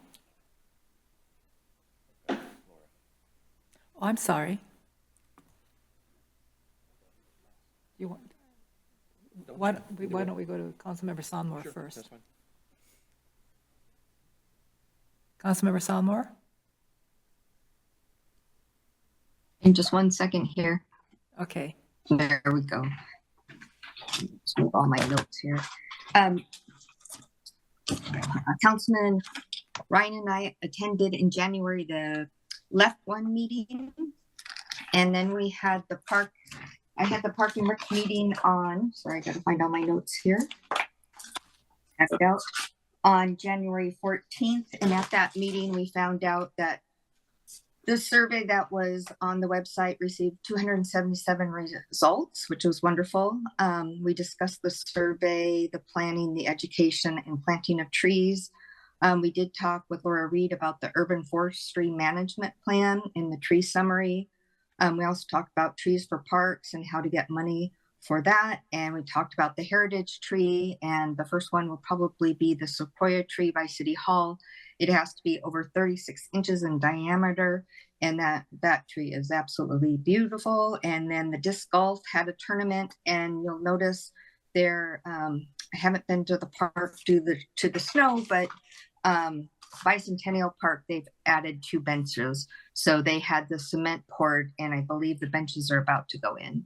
And go back to my other page, I did attend the community event that was last week. I had 4 people at my table: Cynthia, Karen, Corrine, and Victor. Corrine led the conversation. There was about 4 questions that they asked, but we ended up talking about how the city needs speed humps and how to get grants from Verdant. And we had somebody come in late, and that was Cynthia, and she wanted to know how we could get funding for the arts, such as Linwood does in their special art programs that they pay the volunteers. We talked about how a URL would be good to communicate with citizens, and talked about a couple other community board members, the parade, and how to set up automatic communications. And it was a nice conversation, and that's all I have to report. Thank you. Now we go to Mayor Pro Tem Wall. Thank you, Madam Mayor. All right, we're going all the way back to almost the beginning of the January, aren't we? So also attended the West Africa Center first annual gala. I thought it was a fantastic event. It was really a lot of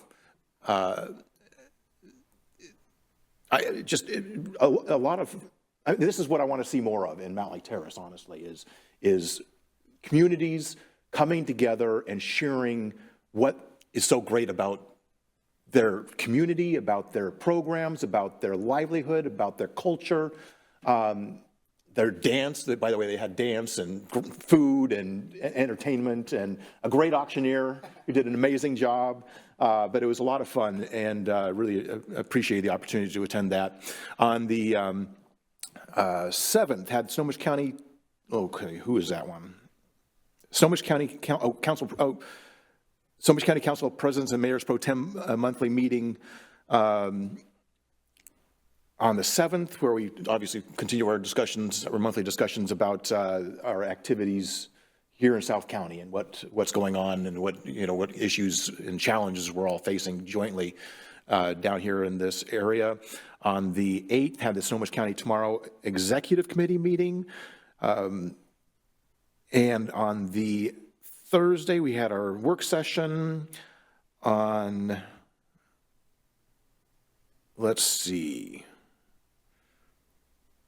I had several meetings here that I can't read my notes on the 10th.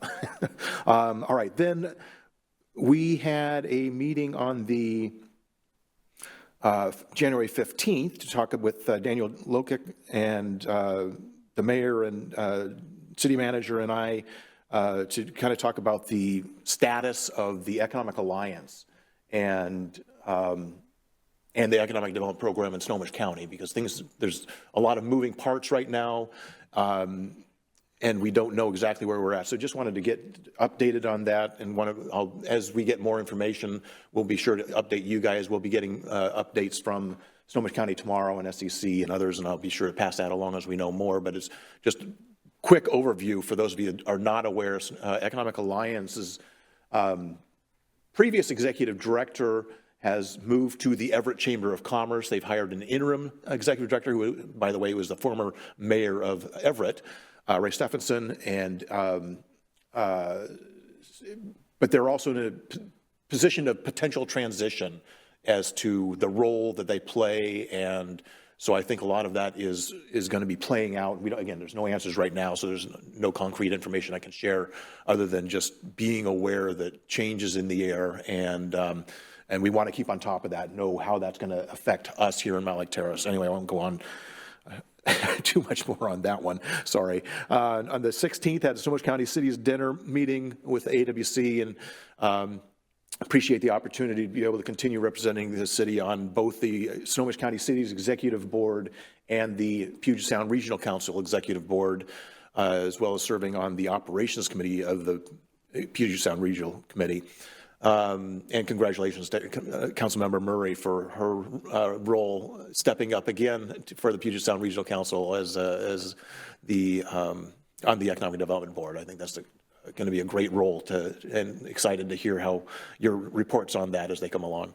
Anyway, congratulations. Sorry, this is going to take a while because I guess we have a little bit to catch up on. On the 22nd, had the Snohomish County Tomorrow Steering Committee meeting and talk about changes in the air. Snohomish County Tomorrow.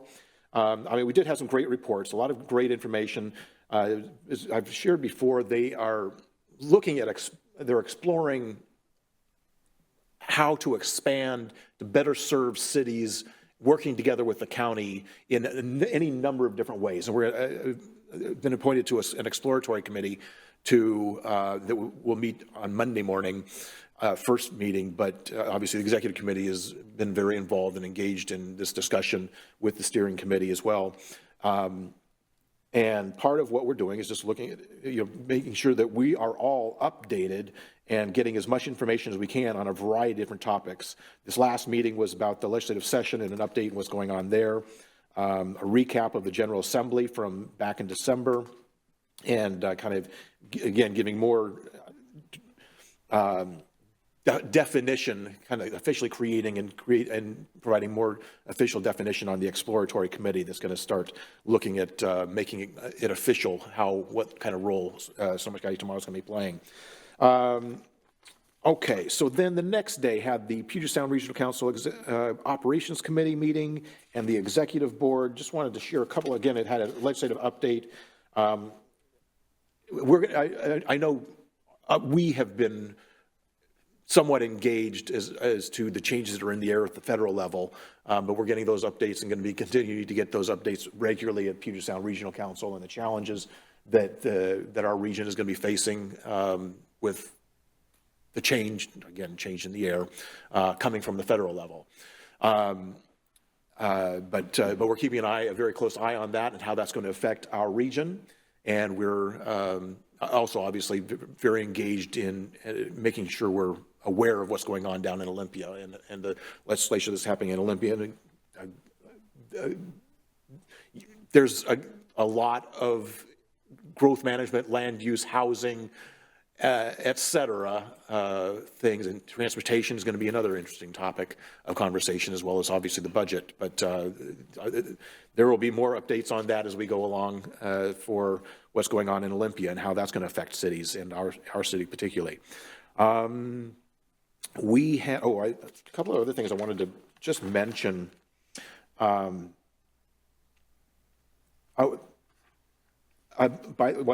report on this from the next executive committee meeting, but we were recommended. So our comprehensive plan update that we just got done was recommended for certification from the Growth Management Policy Board. I guess that was earlier today, wasn't it? And so that'll be coming before the executive committee. But that was the first round. We were one of, I think, 3 cities that were recommended out of all of the region out of the gate. So that just goes to show how impressive and a job we've done and our staff did in getting that in and working with the Puget Sound Regional Council. So I'll, again, more on that when it comes officially before the which one was that? The Executive Board for the Puget Sound Regional Council. Also wanted to, there are a couple of presentations that talk about home ownership affordability and how outrageously expensive and how difficult it is becoming for people to afford housing in this area. And sorry I'm going on so long, but I thought this was important enough to understand how much prices have changed. I mean, just for Snohomish County, the prices have gone up from just about $300,000 10 years ago, just 10 years ago.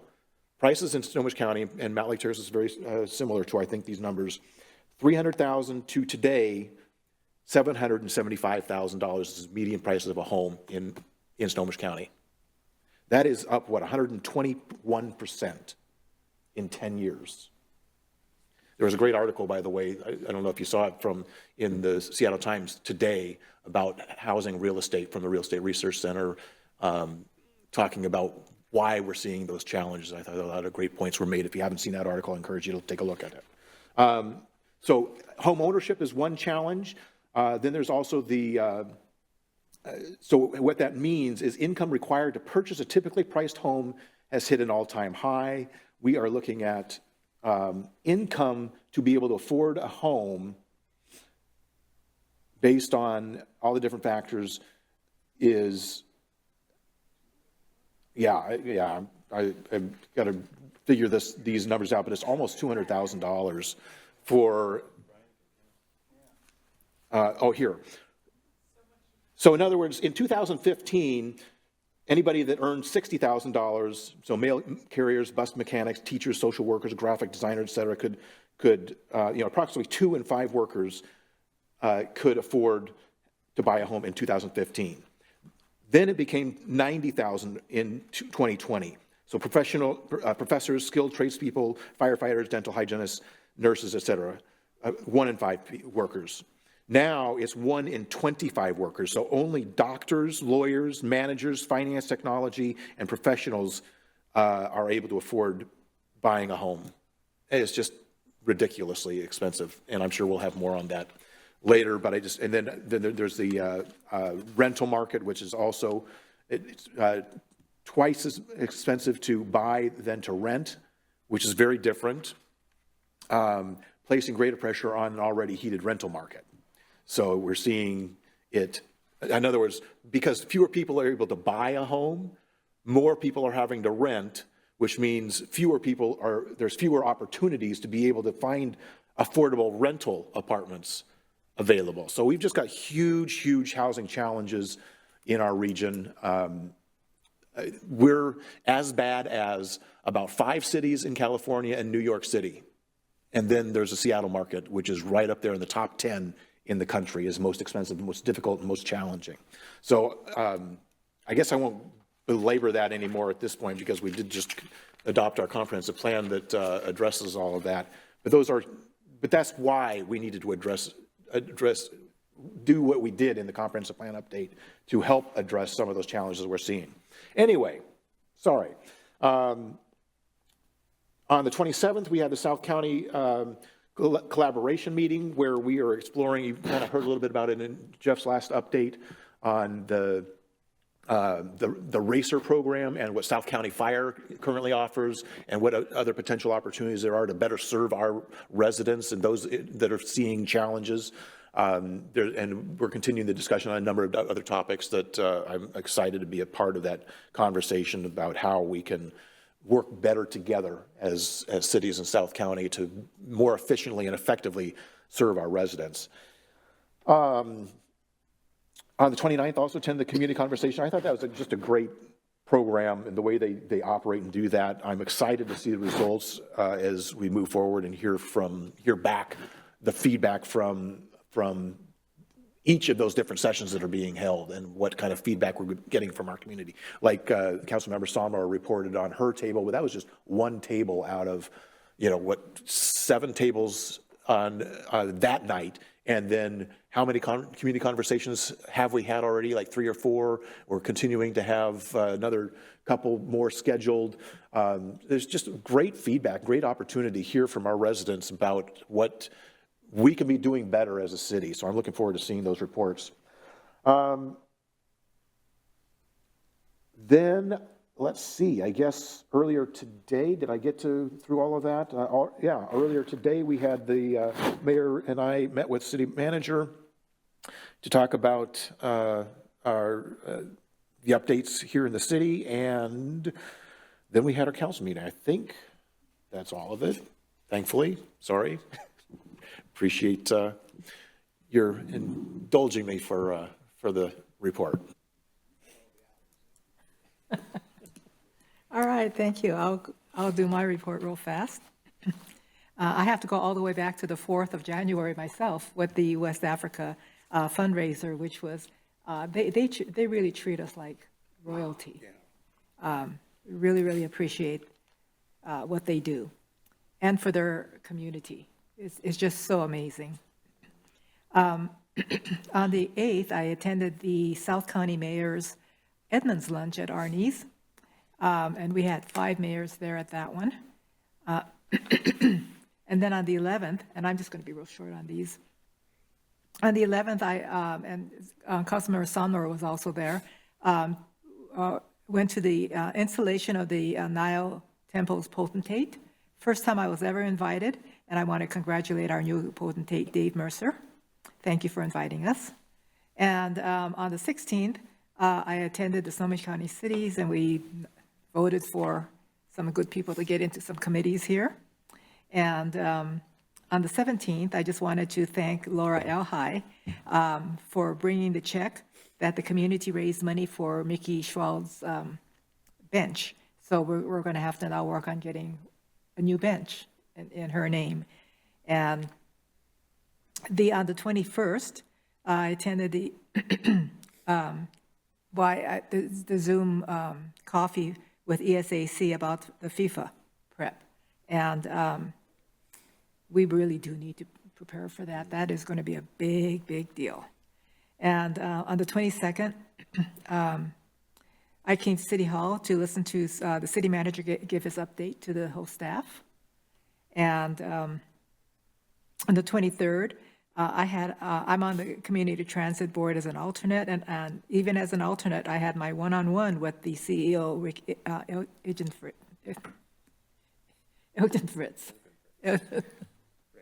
Rick. And it was really, I mentioned something about, it's half an hour to my nearest bus stop. So, and we realized that where I live is a transit desert. So hopefully something will happen after that one-on-one. On the 27th, I also attended the Snohomish County Mayor Pro Tem, and Council President's meeting with the fire department about the racer and the other program that we have here. On the 28th, Dave Summer had a small reception for Mike Pattison, who is retiring from the Master Builders. And that's important because we really need to work with the Master Builders, and we've worked with Mike Pattison for such a long time. And he has come to our meetings at our council and at the Planning Commission level. So, and then that evening, I was invited to the Japanese Council's get-together for Japanese American leaders in the community. So I'm glad to be a part of the group that is being invited again. And people, other Japanese American people, leaders and just people are amazed to find out that there is a Japanese American mayor. So my 7th year in being a mayor, and my own community is still finding that out. So got to get out there a little bit more. And then on the 1st of February, I attended the at Cascadia over in Edmonds, the Edmonds Multicultural Association fundraiser. And this is what I'm talking about, that Mountlake Terrace needs to have a fundraiser that we can get our whole community to come to every year. So we'll work on that. On the 5th, I attended again the Snohomish County, South County, Snohomish County mayors. And this time, the meeting was in Mukilteo. And then that evening, I attended the AHA meeting, and we got new officers in there, and we got Liz Vogely as our chair again. And I think you somebody else attended. I thought there was someone else in there. And on the 6th, today, I attended the community transit meeting, and we elected our new chair, which is Sid Roberts, mayor of Stanwood. And that is the end of my report. And so now we'll go over to our council member, Rory Payne Donovan, for his report. Thank you, Madam Mayor. And regretfully, I don't have any events to report. I've been spending most of my time down in Olympia for work during the legislative session here. And although I do want to say I appreciate all the communication from staff on the good work that's being done to make sure that we can compete as best we can for federal grants at this moment of change. All that said, now is a time for me to express some, regretfully, perhaps, I have to announce tonight that I'll be resigning from council, and this will be my last meeting. There have been some changes in my life, and it's clear to me and my family that I need to focus and prioritize on family, health, and professional work. And so,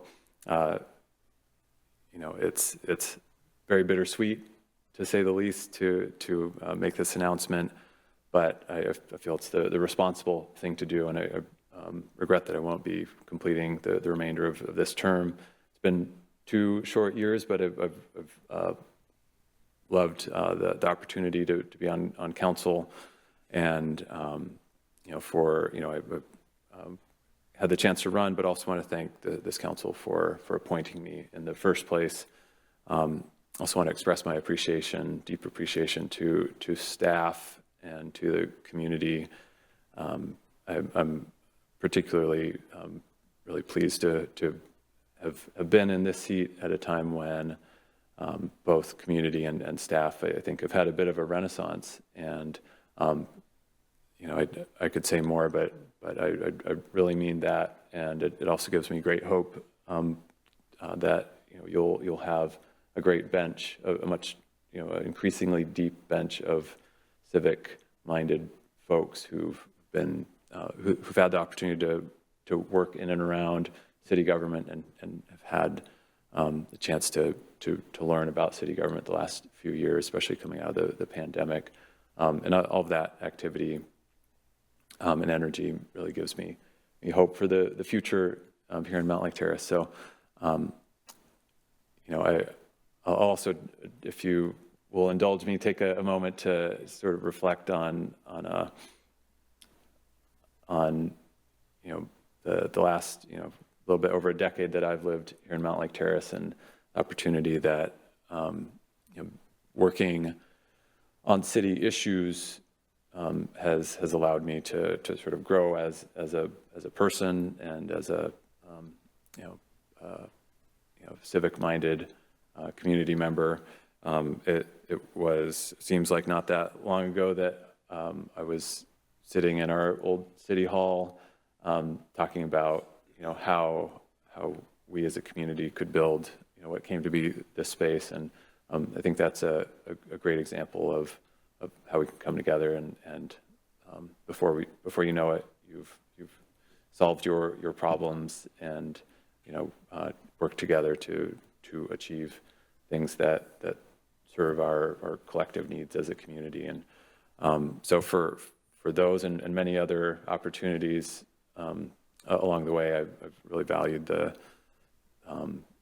it's been a privilege to serve on council, but also to meet my neighbors and to understand where they're at, what they care about, and all the friendships memories that have come from that will stay with me forever. So I'll leave it there, but I appreciate you all and thank you.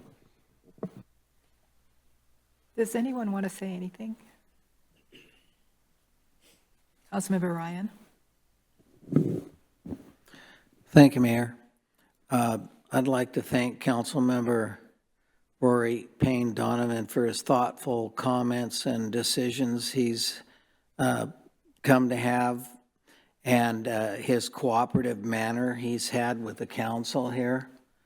And I also really enjoyed getting to know his humor.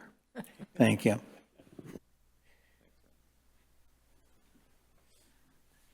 Councilmember Woodard? Thank you, Mayor. I too want to echo just the gratitude and the thanks. I have alluded to, if not said outright, that I feel like I sit in this seat. Rory was there when that thought was entered as a pathway for me. So I'm grateful for that. The only thing I would ask is that you, when you tell this story, you change one thing, which is you said 2 short years, and I would rephrase that as 2 solid years. And I'm speaking to you now as somebody who was just in Olympia with Rory, and I am exhausted to think that you were doing this for the last 2 years and was going to do it forward until you learned from marriage that there are people who care more about you than yourself, and said, no, you can't keep doing that. Because again, I just did this one day and I'm like, where am I right now? Because I was on the phone and I was, hey, I'm here. I saw Daniel in the parking lot, but to keep the focus on you. Folks, I just want you to know how blessed we were as a community to have this man sitting up here for those last 2 solid years. But I also want to make sure as loud and clear as possible that his role that he has now, he's not going to stop caring about Mountlake Terrace. He is one of our residents. And I just say that to say that while I was in Olympia, I was reminded of how many people go down there where you can just have conversations. I saw our fire chief. I saw our fire marshal, which, again, when I think you're down there, I know you love this city and you will run into those folks. And as busy as you were, you paused and talked to a long-winded guy and then said, okay, I really got to go. And you went, meaning that I know when you have time and you see folks who are connected to this city, you are going to bring not just your own responsibilities in the role that you're in, but as a resident of this city, which you had already been doing that. But now you also have that from this perspective, which to me makes you that much more effective because you don't have to come back here, which releases you and allows you to really say what you're thinking. And that gives me nothing but joy to know that that's what we have gained from your 2 solid years of serving on this council. So thank you, brother. Councilmember Murray? Thank you, Mayor. I'm really bad at goodbyes, and so I don't really want to comment because I might get emotional, but I am grateful for the time that you served, and I think to Councilmember Woodard's point, you've been serving our community far longer than 2 years, and just appreciate all of the, I think, time and thought and intentionality that you have given to our community. I get emotional. But I personally, I guess maybe let me talk, I will let other folks. I personally have valued your willingness to share all of that wonderful knowledge that you have about how things work with me and with others to help us have to help me be more effective and to have us have a more effective community. We are a better community because you've lived here and because you've served on this council. I'm a better person because I know you, and I will miss having you here on the dais with us. But I'm glad you are doing what is best for you and for your family, and wish you all of the best and hope that you do come visit sometimes.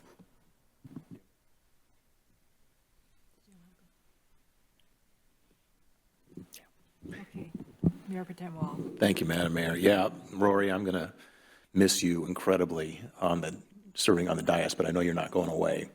And that gives me great hope because you've been such a great partner for the last 10 years. You've been a resident of our community, and even working with you before that, I guess, and understanding our community. But And I think Councilmember Woodard said it really well, that it's 2 solid years. I would even say pivotal years in this city. I mean, these have been, we're in exciting times in Mountlake Terrace, and it's primarily from the last 2 years and that we've really made some tremendous strides and going in exciting directions and doing exciting new things. And you've been a key player in that and a pivotal part of working together with the council and the community and making these things happen. And it's going to be important for us all to continue working together to implement these big ideas and big changes and exciting times that are moving ahead.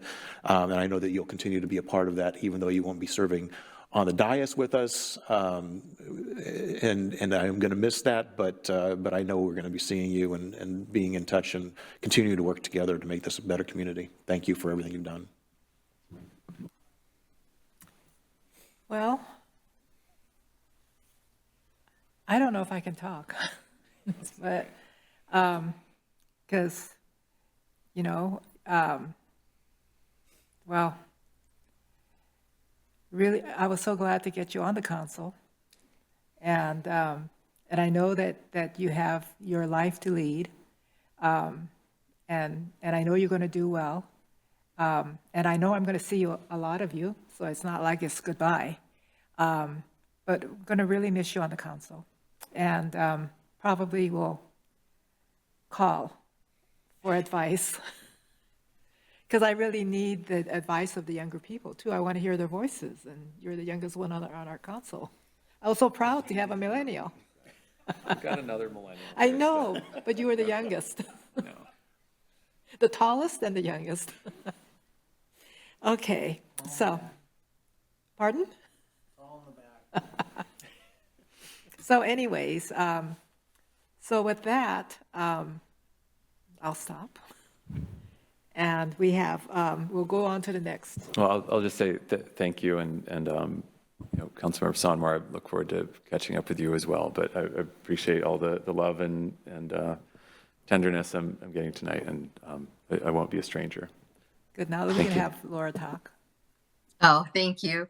I remember meeting you years and years ago when you were in Olympia working for Representative Louise, and getting to know you then, and just it's been proud for us older people to watch you grow into the wonderful man that you are today, and representing the citizens of Washington State with your new job and the city of Mountlake Terrace residents. I'm trying to remember a funny story, but I remember you telling me that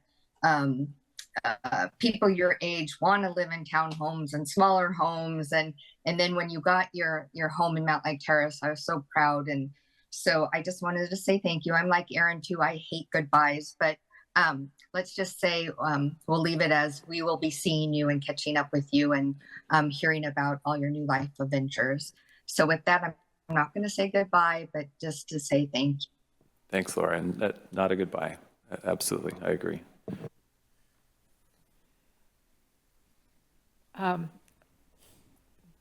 City Manager? Thank you. Just laying out the process and wanted to make sure that the community is aware that we have specific timeframes that we need to meet in order to fill the seat.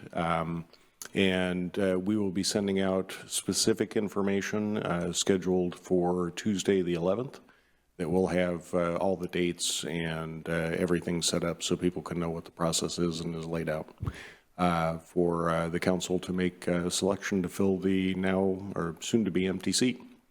For me personally, thank you for being on the council, and thank you for bringing new ideas that to things I hadn't considered, but were excellent ideas to implement, and have a lot of respect for what you do, and appreciate the time we were able to work together. Thanks. All right. Shall we move on to new business? Do we have any new business? Councilmember Murray. I do, Mayor. Sorry for the transition here, but I want to circle back to something that Councilmember Woodard brought up, I think, at our last meeting, although it's all a little fuzzy, given our meeting schedule's been a little off. But we had been reached out to by Maverick Gaming, which is the owner of several card houses here in Mountlake Terrace. And so had a chance, I had also received that same communication and had scheduled some time to chat with them to better understand what was going on. And so I guess high level, they own the 3 card houses here in Mountlake Terrace, what used to be the Red Dragon, which is now the Tiger Dragon, Dragon Tiger, I don't get it right. They closed that here a couple of weeks ago. So I guess they've had some financial struggles with that particular card room since the pandemic, and made the decision to close it after they've been trying to work with the state around being able to move forward with the centralization of surveillance systems for companies, and this is my understanding, but of companies that own multiple card houses. So right now they have to have somebody on site in every location. And so the process to do that in terms of the equipment as well as the human capital to monitor that it's more expensive, and it's less, you have, instead of having one person who's really good at keeping an eye on the plane, the tables, you can tell that I gamble a ton here. So yeah, definitely maybe not my area of expertise, although I learned a lot. So essentially, they're looking to modernize their systems, right? They want to be able to use more modern technology that they could implement in their implement across their card rooms, to where they could have one location at one of their card rooms where they would have multiple stations and multiple folks watching across all of their card rooms, which would be a short-term investment, but a longer-term cost savings, and ideally better, ultimately, surveillance of their card rooms. So they have a bill down in Olympia that they are working with a couple of senators who also have card rooms of theirs in their districts. They've put that forward. It hasn't gone anywhere. I reached out to AWC to see if they'd heard from other communities, other cities. I will say there's very real cost impact to the closure of their card room here in Mountlake Terrace. Last year, that card room by itself contributed approximately $100,000 to our city budget. And over the last, between 2022 and 2024, which, like, recognizing we are coming out of the pandemic, so maybe is not fully reflective of kind of what their normal business is, but their tax contribution to Mountlake Terrace was over $4 million from their 3 card rooms. And so I do think that, and I mean, they're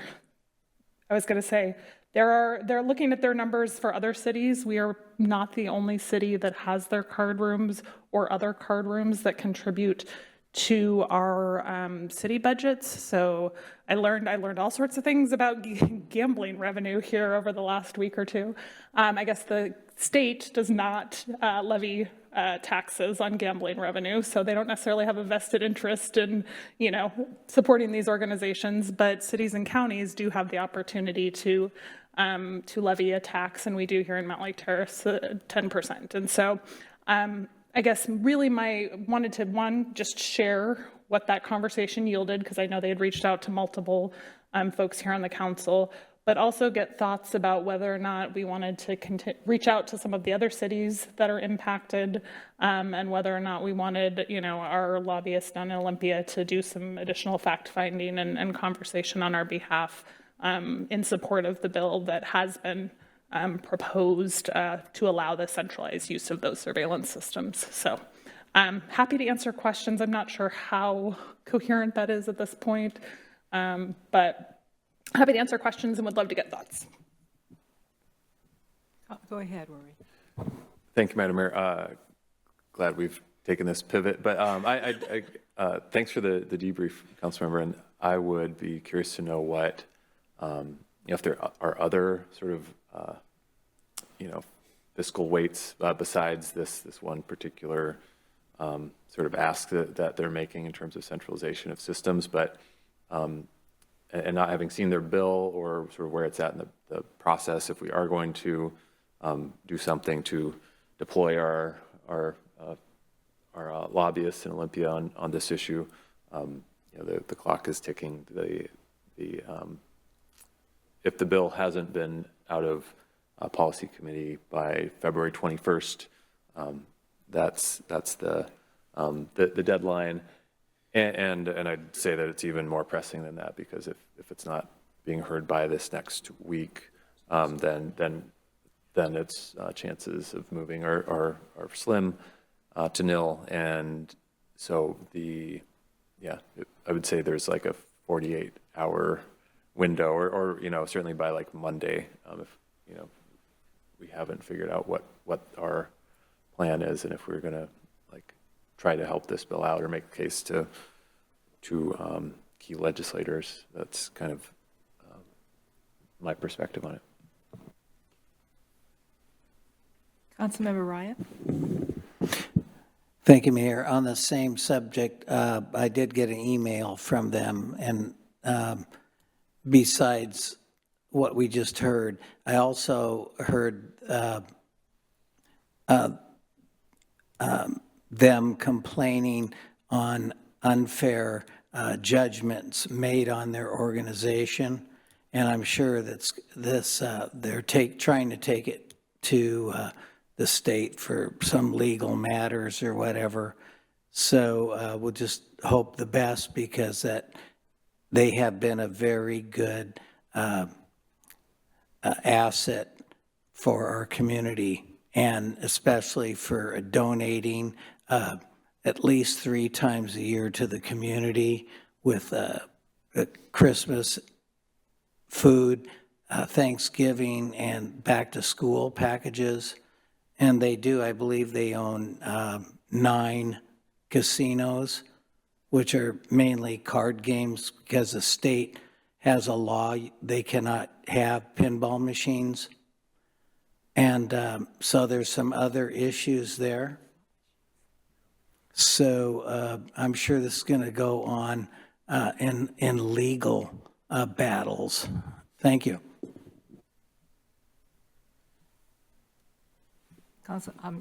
Mayor Pro Tem Wall. Thank you, Madam Mayor. Yeah, thanks for the briefing and report. And recognizing the challenge that with the fiscal policy cutoffs at the legislature, it is going to be a challenge. But I would be supportive of at least bringing the bill attention to our lobbyist, to Shelley, and get it on the radar screen. If it does have traction and legs, it seems logical to me on the surface to support such a thing, such bill and legislation. But I guess without urging us to jump forward, it's probably a good idea to get a heads up and maybe a little more background on the bill from Shelley's perspective. But with an inclination that we want to be supportive of Maverick Cares, because as has been pointed out, they do provide nice revenues for the city, as well as the community. Maverick cares about our community and is involved and engaged in giving back. So I think it's worthwhile supporting our businesses when with an opportunity like this. And so I guess part of it would be reaching out to Shelley and getting it on the radar screen, but also reaching out to Maverick Cares and letting them know that we're interested and engaged in supporting their efforts in whatever way we can. Thank you. I remember when we still have 3 casinos, but we had 3 casinos in the past. This is like 15 years ago. And then all of a sudden something happened and they closed. And all of a sudden the money that came into the city went down like almost $1 million. Yeah, that's what I remember. And that almost broke us. And so it was a time when a lot of other things were. Yes. Yeah. Oh, it was during the recession. Yeah, it was. Yes. Yeah. So we needed that money, especially then. Yes. And whatever people think about casinos, these are actually good businesses and good partners for our city. and they've done very, very well in our city, so I would like to support them. So, whatever we can do. Thank you. So I believe I've heard consensus, just wanted to be clear that what we're going to do is reach out to Shelley and get some background, which I have already done. But we'll bring any concerns back to council. Previously we've only pressed on capital projects and not on policy issues. So this will be a little bit of a change, and I just want to make sure council is aware of that. But we'll move forward, and if there are any concerns, I will bring them to you. Great. Thank you, Jeff, and I appreciate the conversation and feedback. Anyone else with anything else? I do want to talk to you about the condo liability. Because then we can get condos built. Well, it's all on the insurance part for the 210 warranty. Okay. So now we're done with new business? Does anyone else have anything else? Because if not, we're going to be adjourned. We're adjourned. Thank you very much, everybody.